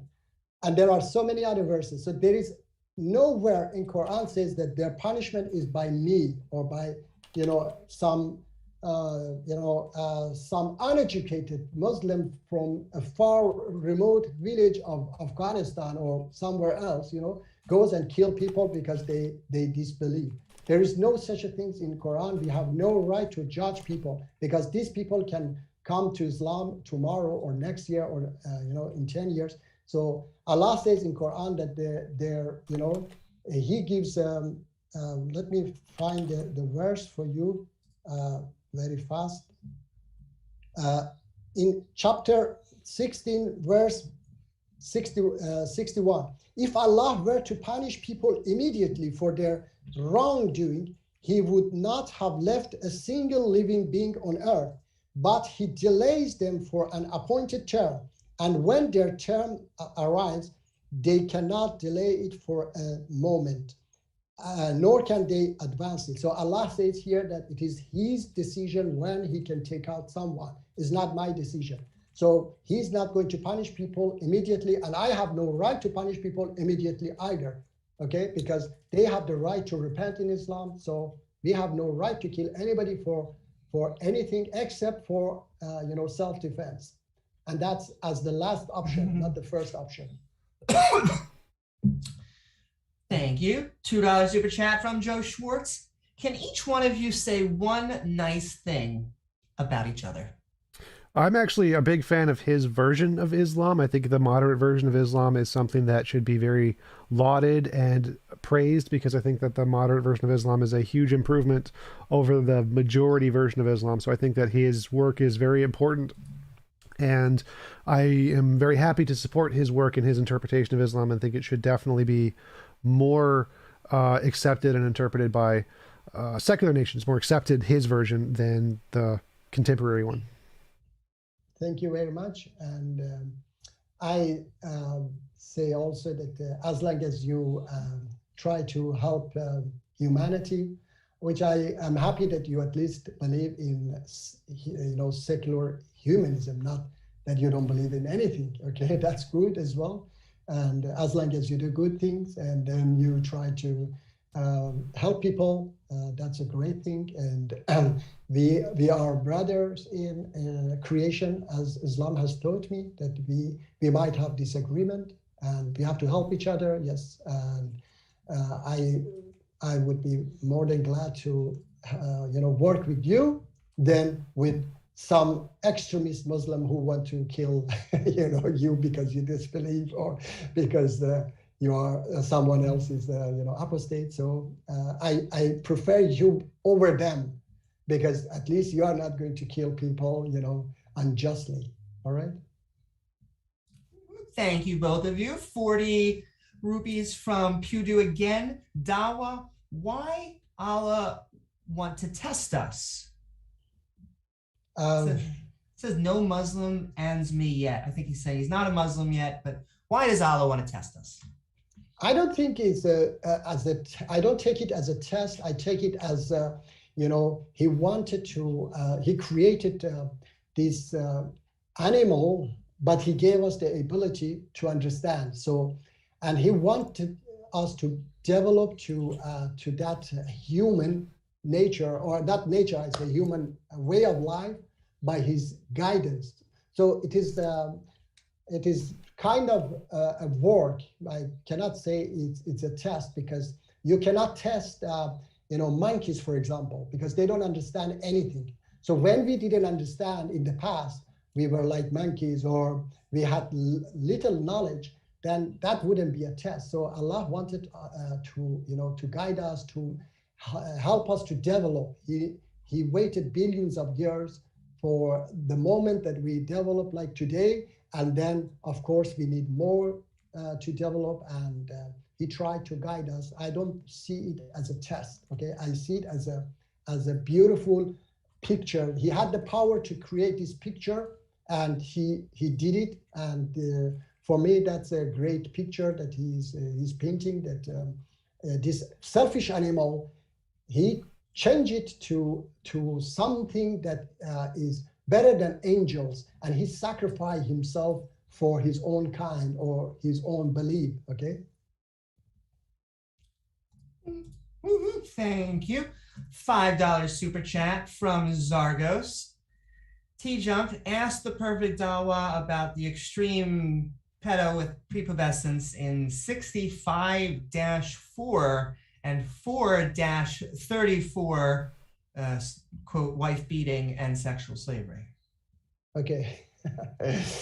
Let me answer that. There is no that verse doesn't talk about prepubescent girls.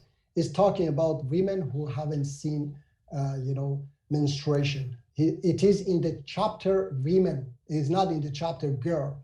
Al-Nisa means women. Okay, so those who have translated or interpreted in that way, they just have gone after that fabricated hadith, because it says that your wives and their period waiting period is 3 months.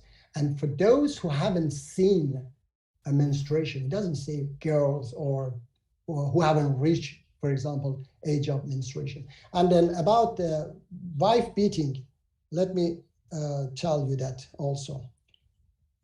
Chapter 434 says that, first of all, this is Quranic verses have come to solve problems, okay? And this was a problem. Wife beating was a problem. If Quran was for beating wives, if Quran wanted people beat their wives, then Allah wouldn't send a verse to ask people to beat their wife, because people were doing that. Women, they're slaves. Women were not human beings. Just check during lockdown in Mexico, within few months, 1,000 women were killed in domestic problems in 21st century. So Allah didn't need to send a verse say that to men to beat their wives. They were doing it. Only if they didn't do that, then he wanted them beat their wives, then he would send a verse and say, oh, why you don't beat your wife? You have to beat your wife. So this doesn't make sense at all. The verse says that men are providers of women by what Allah has given one over the other and what they spend from their wealth. So righteous women are devotedly guarding in the absence, husband's absence, what Allah would have them guard. But those wives from whom you fear arrogance, first advise them, then if they persist, forsake them in bed, and finally leave them.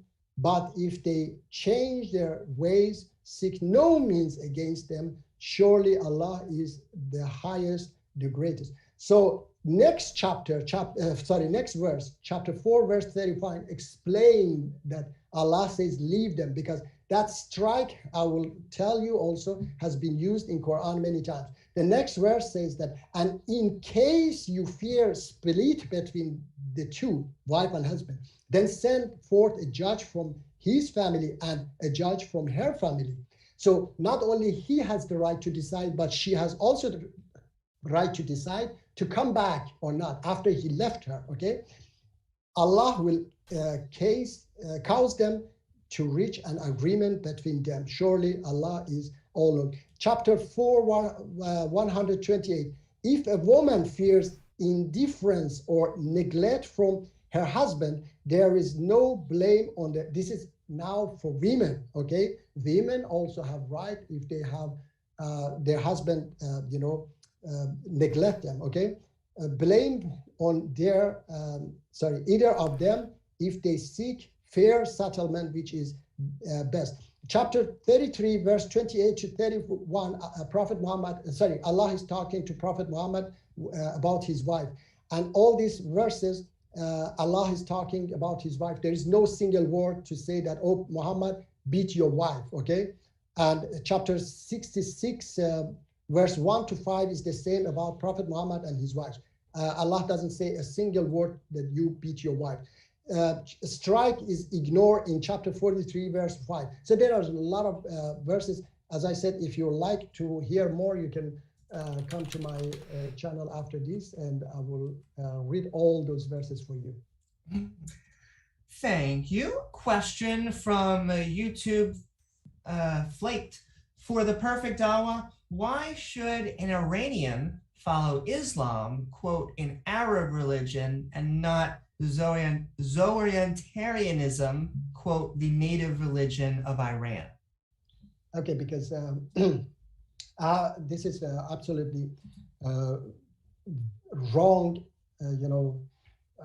to say this, that, for example, a European cannot follow Judaism or Hinduism or, other religion, or I don't know, maybe, for example, Swedish cannot become Christian because they had also pagan origin. They should follow their, parents. Or somebody from Chile cannot become a Marxist because Marx was, from Germany. This is absolutely wrong. When you see something is right, then you have the right to follow that, that belief, wherever it comes from. All right. Thank you. Question from Church of Entropy. For both, is Islam a sect of Catholicism? You wanted to, because... And that is for both. Either wants to go first. I think it's more like a sect of Judaism, an offshoot of Judaism. I don't think it'd be a sect of Catholicism, because I don't think they accept Jesus. So more of like a sect of Judaism. All right, now I can answer. God sent prophets, a lot of prophets in the past, and one by one were completing the other one, okay? Moses was completing the previous prophets. Jesus was completing Moses' message, and Prophet Muhammad completed all messages. As I said in the beginning, that God wanted to solve our problems entirely. So he put his final message, which I read, and said that it is equality in Quran and in Islam, and gave it to Prophet Muhammad. so that that message take us out of the jungle we are living in, and everybody love one another, share everything with each other, and get rid of this jungle system that me, just me, and I'm ready to kill millions of people to become richer and richer. So this is my answer to that question, that it is the completion of the previous messages, not a sect of those messages. Yes. And then a follow-up and a reminder, you can always send your questions to either or both of our debaters. Once again, a follow-up from Church of Entropy to both. Who wrote the Quran? What evidence supports this? I don't know. Okay, who wrote the Quran? Quran was memorized by many companions of Prophet Muhammad, and it was written in partly on different, skin and so on, and woods, but entirely was memorized by a companion of Prophet Muhammad, peace be upon him. And because after Prophet's death, and so there were some battles, and some companions were killed, so they decided that they have to put those verses in a book so that it is saved. And they did it. They put it in a book, and it was protected by God, so that nothing will enter this book. And what the great evidence for that it was protected by God is that the verse of stoning adulterers, which is a barbarian, act of pagans, Roman pagans, they were stoning adulterers, but not men. They were stoning women, because men could marry as many wives as they wanted. So but women didn't have the right, because women were property of their men. So if a woman commit adultery, so they would stone her to death. Okay, and these barbaric acts was entered into Bible and Torah, but they tried to insert it in Quran, and they couldn't. So what they did, they came with fabricated hadiths and said that the verse came down, but it was eaten by a goat. And yes, it was eaten by a goat, but which is absolutely lie. God would never allow me, a sinner, to punish another sinner for his or her sin, especially in such a barbaric way. God is the most merciful and forgiving God, and I have no right to punish anyone, okay, for any crimes. It's only God who has the right to punish people, because I'm not the right judge. I only can, treat them, to teach them, to guide them. The guidance, Quran has many verses, says to his Prophet Muhammad, the guidance has come. Let who believe, and who disbelieve, reject it, let them reject it. You are not controller over them. You are just a messenger. So I'm also giving the same message that Prophet Muhammad has given, and it's up to people to accept it or reject it. I have no right to punish anybody, to judge anybody, okay? So this is a great evidence that Quran was protected, because those people who wanted to corrupt Quran and they couldn't, so they came with this fabricated hadith and said that the stoning of adulterers came down and it was eaten by a goat. Thank you. And then $5 super chat from Zargos. I do see the end of that. I'm just appeasing the TOS gods, but thank you for your question. He asks, 65.4 is not an Nisa, it's Talik, liar. Also, what do you call a woman who hasn't had a period yet? So asking me? Yes. All right. So there are women who have problem. They don't have their period. They never menstruate. This is known. Okay. Or their menstruation is not regulated. Okay. So it might delay months, or even because the period was 3 months in that verse. Okay. So it was not possible for a woman who has not her menstruation, that 3 months wasn't, Quran says that this 3 months is for all, even for those who haven't had their menstruation, or their menstruation is not, how do you call it? Is not regulated, or I don't know how to say it, but anyway, it's for those women who have problem with their menstruation.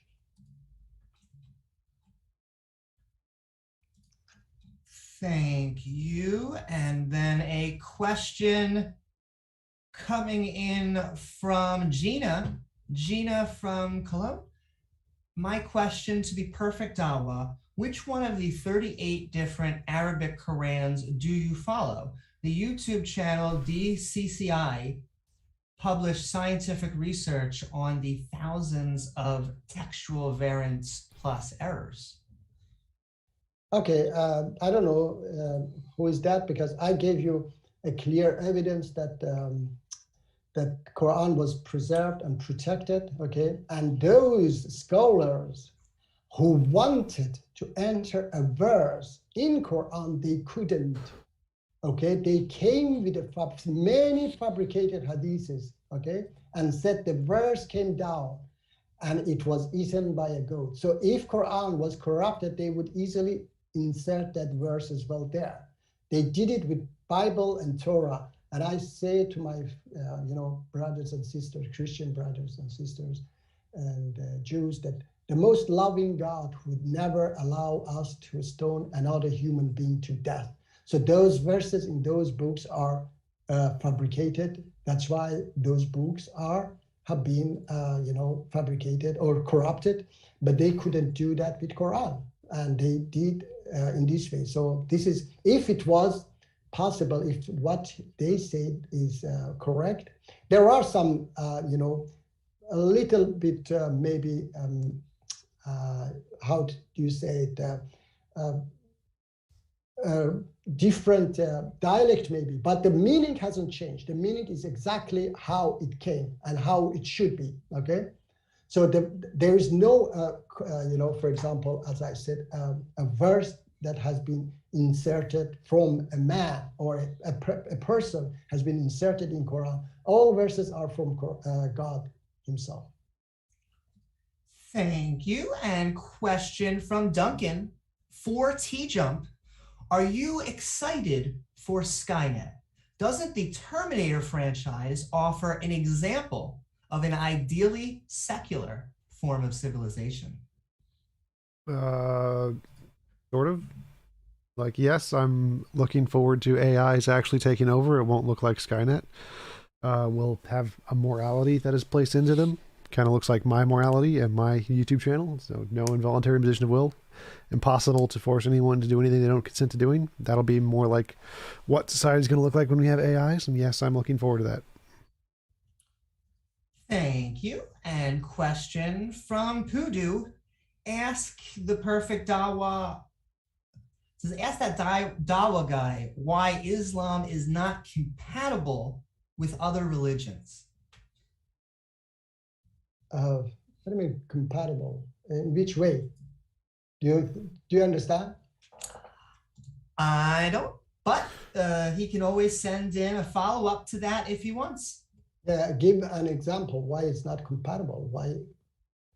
I mean, Islam has the final message and the message that humanity needed, as I said, and then I don't know what he wants to say exactly. Okay, so he better write, or he even can, as I said, can call in after this. Call in on my channel. I will be live, and he can talk to me directly. Thank you, and a big thank you for a $20 super chat from Doc. If it was perfectly memorized, why did the prophet say, "May Allah bestow his mercy on him, as he has reminded me of such and such verses of such a surah"? He's quoting someone, Sahih al-Bukhari, after hearing a man recite the Quran. One second. Okay. I got to go to the bathroom, so I'll be back in a minute. And Amy, I put one of the super chats on my channel, which was a question for him. If you could read that like last or right before you go. Sure. Be back in a minute. Okay. I don't know. I said that this is not a Sahih Bukhari. It has a lot of fabricated hadiths in that Bukhari. So I don't believe everything Bukhari has said. As I said, that he put this. He said that a verse of Quran is missing, and that's absolutely trash, because all verses of Quran are in Quran. He and Muslim is another hadith fabricator who put these fabricated hadiths and said that the verse of stoning came down, but it was eaten by a goat. So that's why it is not in Quran. So they tried in many different ways to put their own beliefs and ideas and in hadiths. So as I gave a good example that why it is perfectly preserved, that they tried but they couldn't to insert this verse, so they put it in a hadith. And I would like to say here as well, again, I have said it several times before, that I want to have a debate with Daniel Havagaju, and because he's misrepresenting Islam. He represents a very fascist view of Islam, and somebody like me has to stop him and show that he has zero knowledge of Islam.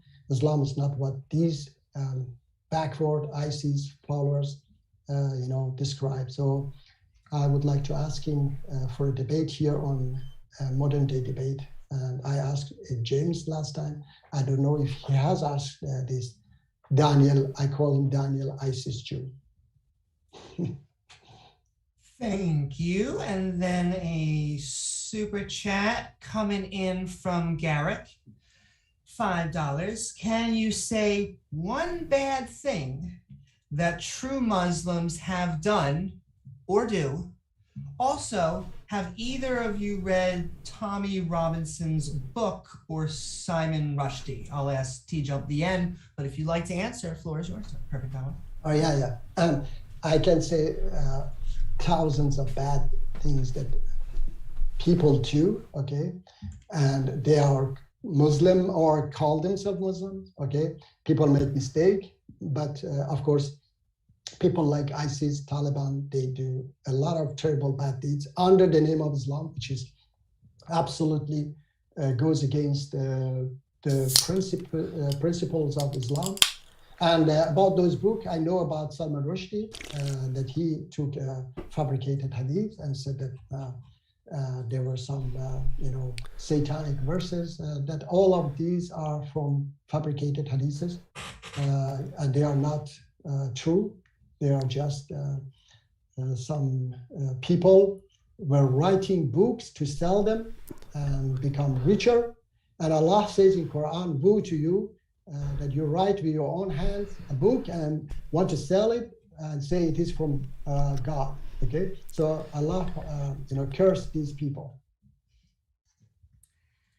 Thank you. And then TJump, if you would also like to answer, they want to know if you have read Tommy Robinson's book or Simon Rushdie. Simon Rushdie, not Simon. That's true. It says Simon, but you're right. It's probably Salman Rushdie. Salman Rushdie's The Satanic Verses. I've read most of that one. I haven't read any Tommy Robinson.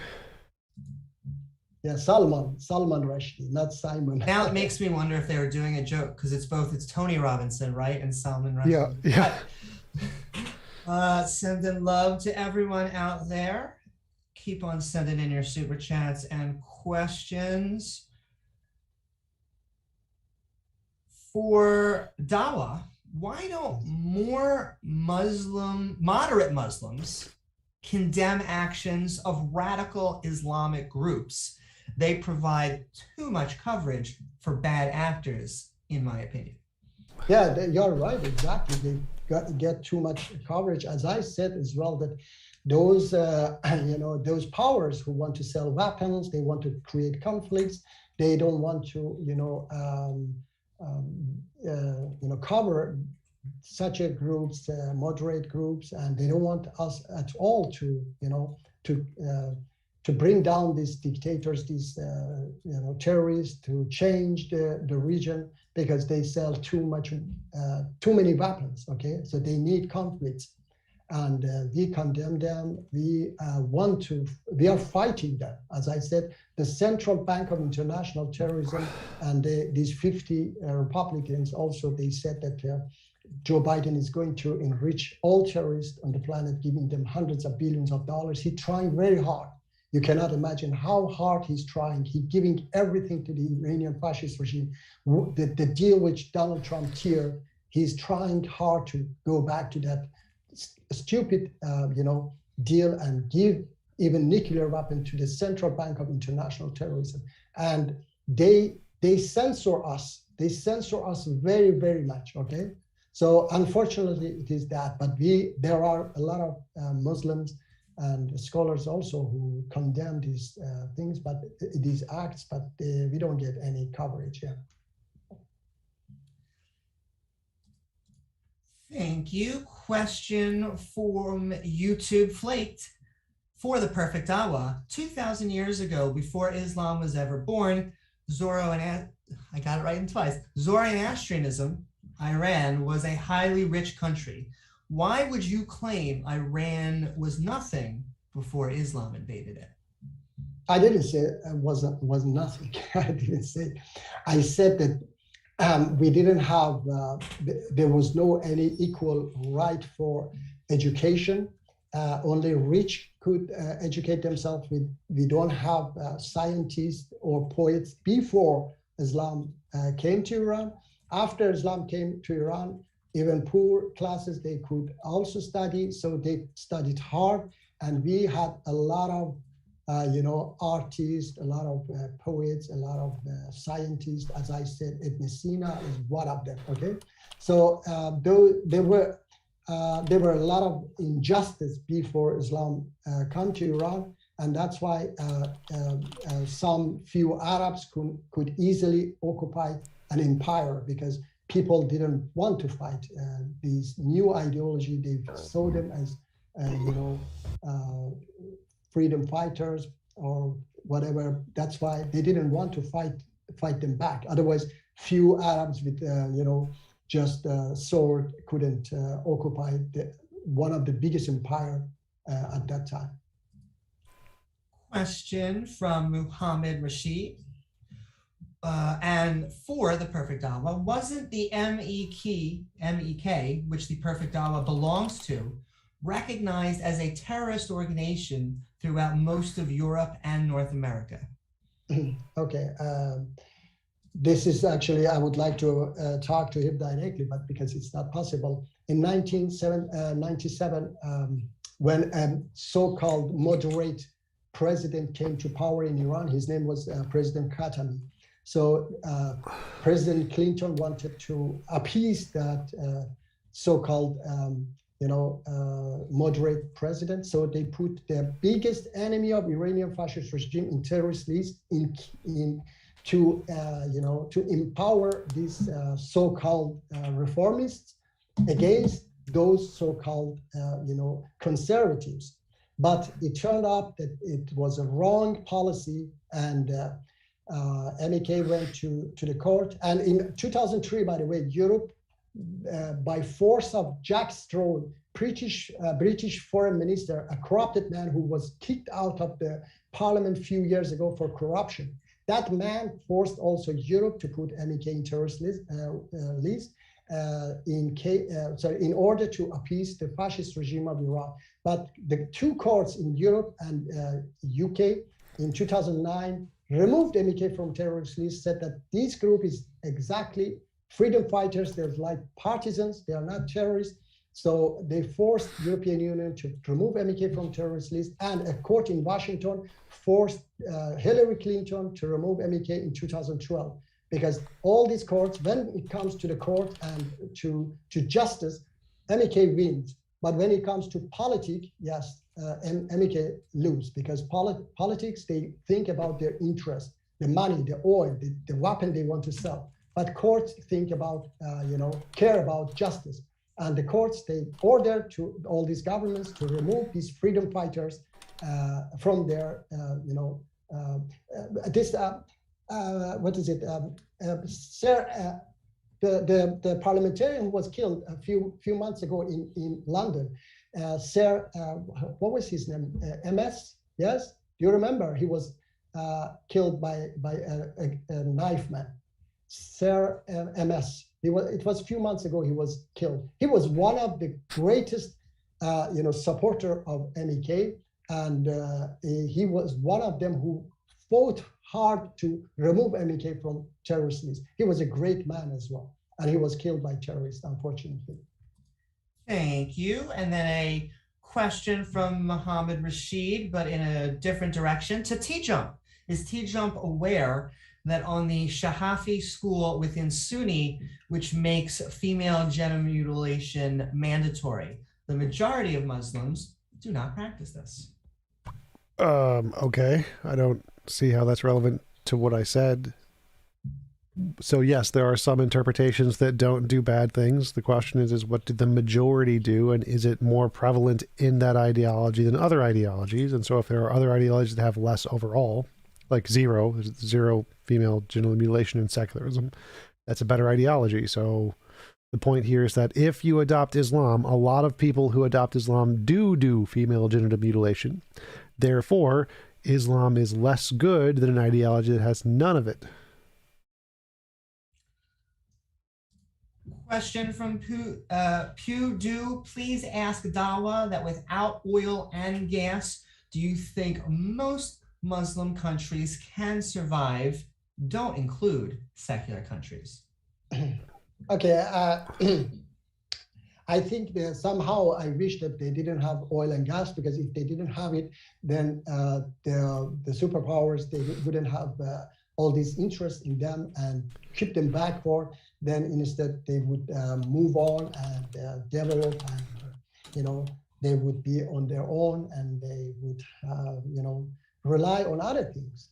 But unfortunately, because of this oil and gas, for example, now this Ukraine crisis is mostly because of oil and gas. Russia wants to secure its way to Europe, its oil and gas way to Europe. That's why. So all these problems is because of, as I said, because of money. And this oil and gas is also, of course, it's a big, huge benefit for them. And that's why they make coup d'etat, they support dictators in our countries, unfortunately. That's why we are trying to get rid of these dictators to develop, so that we are not just relying on oil and gas. Thank you so very much. I will say these will be the last few questions. So if you tried to get in, I'll try and ask our interlocutors. But if you really want any other questions, I think they're going to have to get super chats. We're sending love to both of our interlocutors. And question from Joe Schwartz. Tongue-in-cheek, if Dawah apologizes for troublesome aspects of Islam, will TJump apologize for his chair? Never. All right, and moving right along, YouTube flaked. Question for the perfect Dawah. There is no proof that Abraham built Kaaba. None. Kaaba was a pagan temple all along.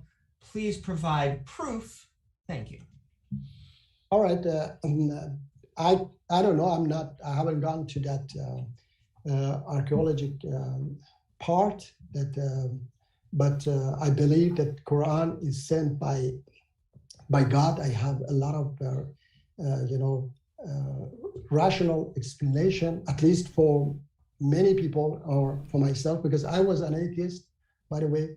And I got these evidences that Quran is a message of God, and many proof I have as well. And that's why Quran says that it was built by Prophet Abraham, and I said that it is the final message of God, is the way out of the jungle. That's why we stand towards it. every day, 5 times a day, and ask God to show us the right way. And the right way is equality. Out of the jungle system that we are living, the inequality that make us to do all bad deeds to become richer or to survive. Those who make $1 a day, they also have to do a lot of bad deeds to survive, to eat. Farmers of Afghanistan, they produce 90% of the world opium to survive. That's the system that make them to do that. Otherwise, they don't like to, to harm other people. Okay, so this is my answer, I think. Thank you. And then a question from Shames Omar. Ask Perfect Dawah how many Islamic scholars he has discussed his version of Islam with, and were they convinced of his arguments? First of all, there are scholars of Islam that I follow, as well as I said that they agree with me, and I said that we are millions. And I have had discussion with 2 scholars. One of them was too ashamed to share with me the video because he made a stupid argument about that verse of Quran, which was, they say that it was eaten by a goat. And he was a scholar. I don't say his name. Then another scholar, he was also too ashamed, and he was saying, don't record it, but I record it, and it is on my channel. And yes, of course, they were both, extremists, and they were not agree with my, my interpretation, because they were extremists. And one of them was saying, for example, that we stone people because we want to, purify them, so that when they go other side, they are not going to be punished. So it shows any Muslim understand that how irrational, uneducated is a scholar who says that we take God's responsibility here and punish people, so that because it become a good deal that I go and I do a crime, I rape somebody or have sex with somebody, and then I get stoned maybe 5 minutes in, and then I have the beautiful eternal life in heaven. Is that a good deal? So it shows very much how irrational such as scholars are. Okay, I have it, by the way, on my channel. The debate. Thank you. And then a question from Pewdu. Ask Dawah, if Islam is peaceful, then why did most of the followers of Zoetarianism fly to India? All right, Islam is peaceful, but of course I said that not many, not everybody are peaceful, and some have gone after these fabricated hadiths or wrong interpretation, but mostly after fabricated hadiths, and after following the scholars, wrong scholars who teach them wrong things, because Quran clearly says that no compulsion in religion. Oh Muhammad, you are just a reminder, you are just a warner. Okay, so the right is clear from the wrong, and so on. So everywhere in Quran says that fight only those who fight you, and fight as long as they fight. Okay, so there is no oppression, and there are so many other many other examples that how Muslims and Jews and Christians and other religions, they were living side by side in peace in hundreds of years in many, many places. Thank you so very much. Question from Free Somali Minds. For Perfect Dawah, are you Sunni or Shia? No, I'm none of them. I converted to Islam because I believe that Prophet Muhammad was not Sunni or Shia. So I follow Quran and those hadiths that, everything matches with Quran, even hadiths that match with Quran, then I follow them. I'm not following a, particular sect of Islam. Thank you. Question for Your Way or Yahweh, tested by fire. Tell your friend TJump that I would be willing to humble him to the reality of Christianity being an objective truth.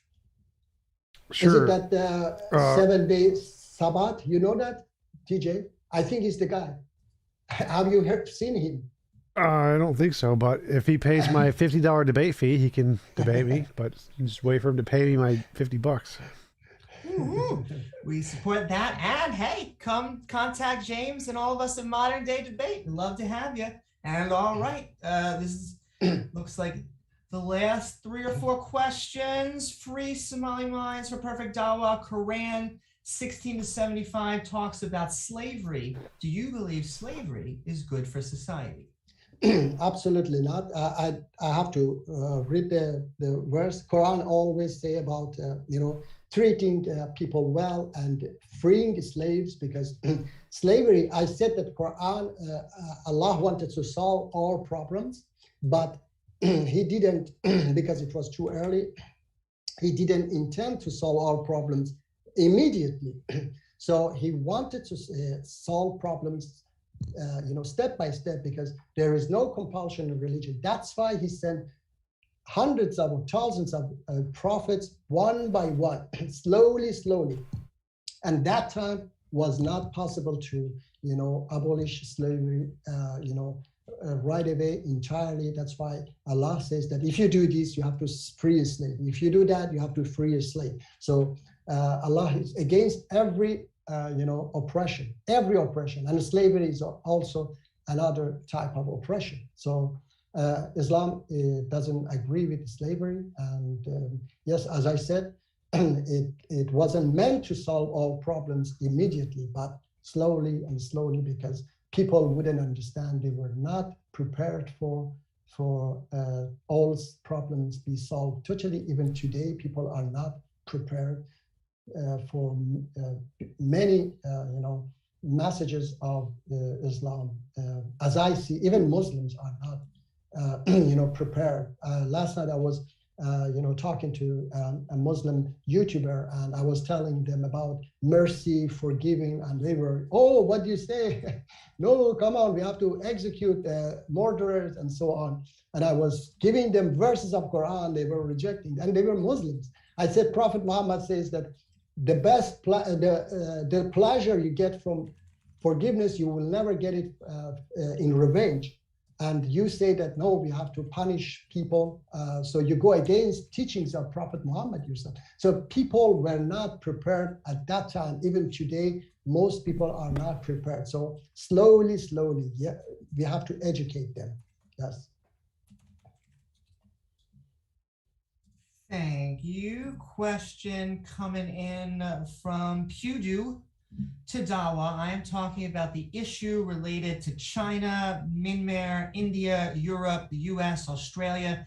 Each country which I mentioned doesn't have good relations with Muslims. TJump, your input too. So I guess for both of you. Yeah, so they don't have, I don't know from where he get this. China is one of the greatest supporters of the Iranian fascist regime. Russia, North Korea, Europe, USA, they support Iranian regime. They have been supporting in 3 years, okay, in many different ways. So I don't know from where he said. China has signed a 25 years agreement with Iranian fascist regime a few months ago, and they kept it secret from Iranian people. So I don't know from where he says that they don't have good relation. They have relation, but in a bad way, unfortunately. I don't know some other countries he mentioned. I didn't remember all countries, but China, Europe, USA. So they have a good relation with all these terrorists and dictators. Thank you. Oh, and then TJump, if you wanted to respond. Well, I think he was talking about bad relations in that Muslims cause wars and conflicts all over the world, and so the fact that like there's a big conflict between Islamic countries and Indian countries right now, and so they don't really get along. And I think he's asking the question, why is it that Muslim countries and other countries that aren't Muslim often get into conflicts and wars and don't get along? And he seems to be implying it's because of Islamic doctrines of war and conquest exemplified by Muhammad. Question from Joe Schwartz. TJump, what is your favorite thing about Islam? Dawah, what is your favorite thing about atheism? This, I don't know. I said it actually. I said that I prefer atheism over those barbarians like ISIS, Taliban, because at least they don't, commit all those terrible crimes.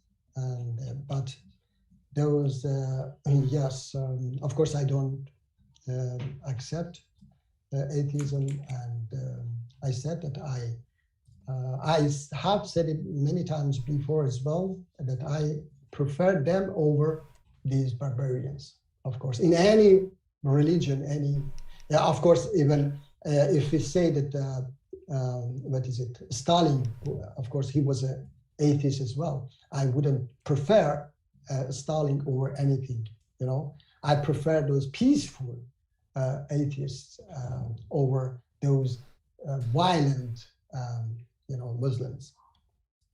And so we only got 2 questions left because I combined the last one into a big one. I think TJ should also answer. Yeah. Yes, that's right.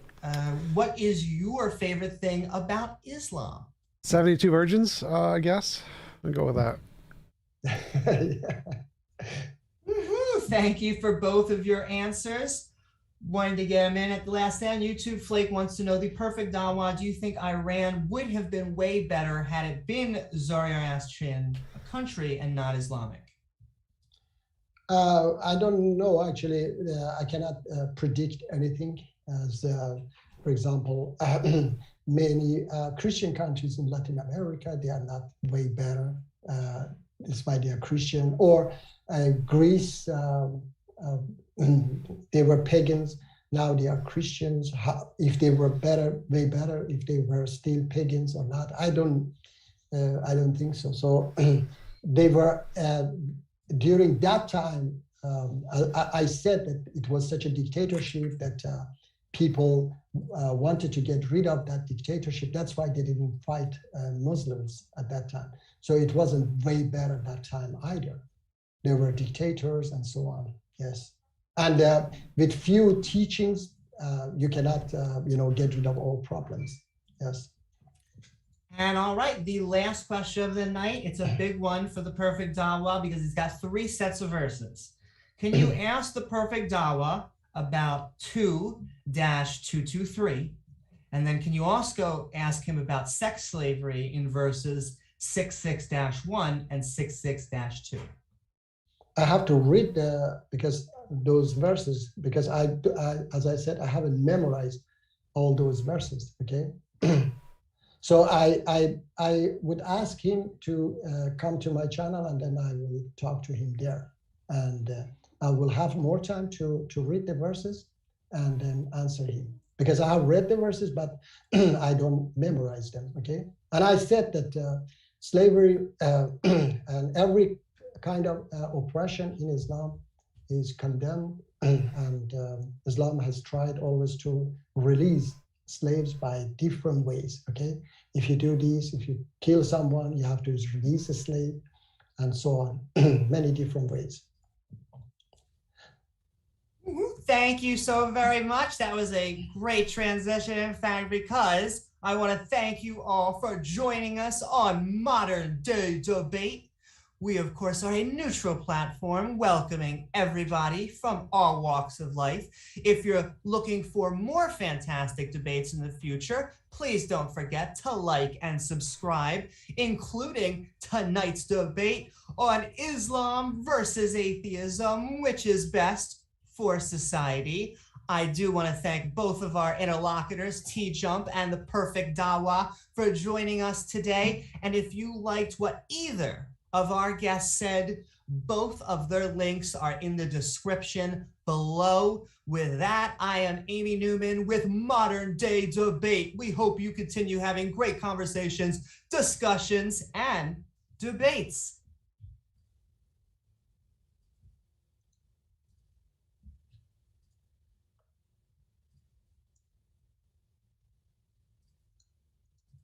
All right, thank you very much. Yep. Have a nice day, and thank you for this opportunity. Yep. Take it. Nice to meet Yeah, you. thank TJ, you guys. See you later. Thank you, the perfect Dawah. This was a Thank you. fantastic debate. Thank you, Thank TJump. you. Thank you, Thank guys. you. Thank you. Bye. I have to go live now. See you All right. guys Good later. luck Take going care. live. Thank you. Bye-bye.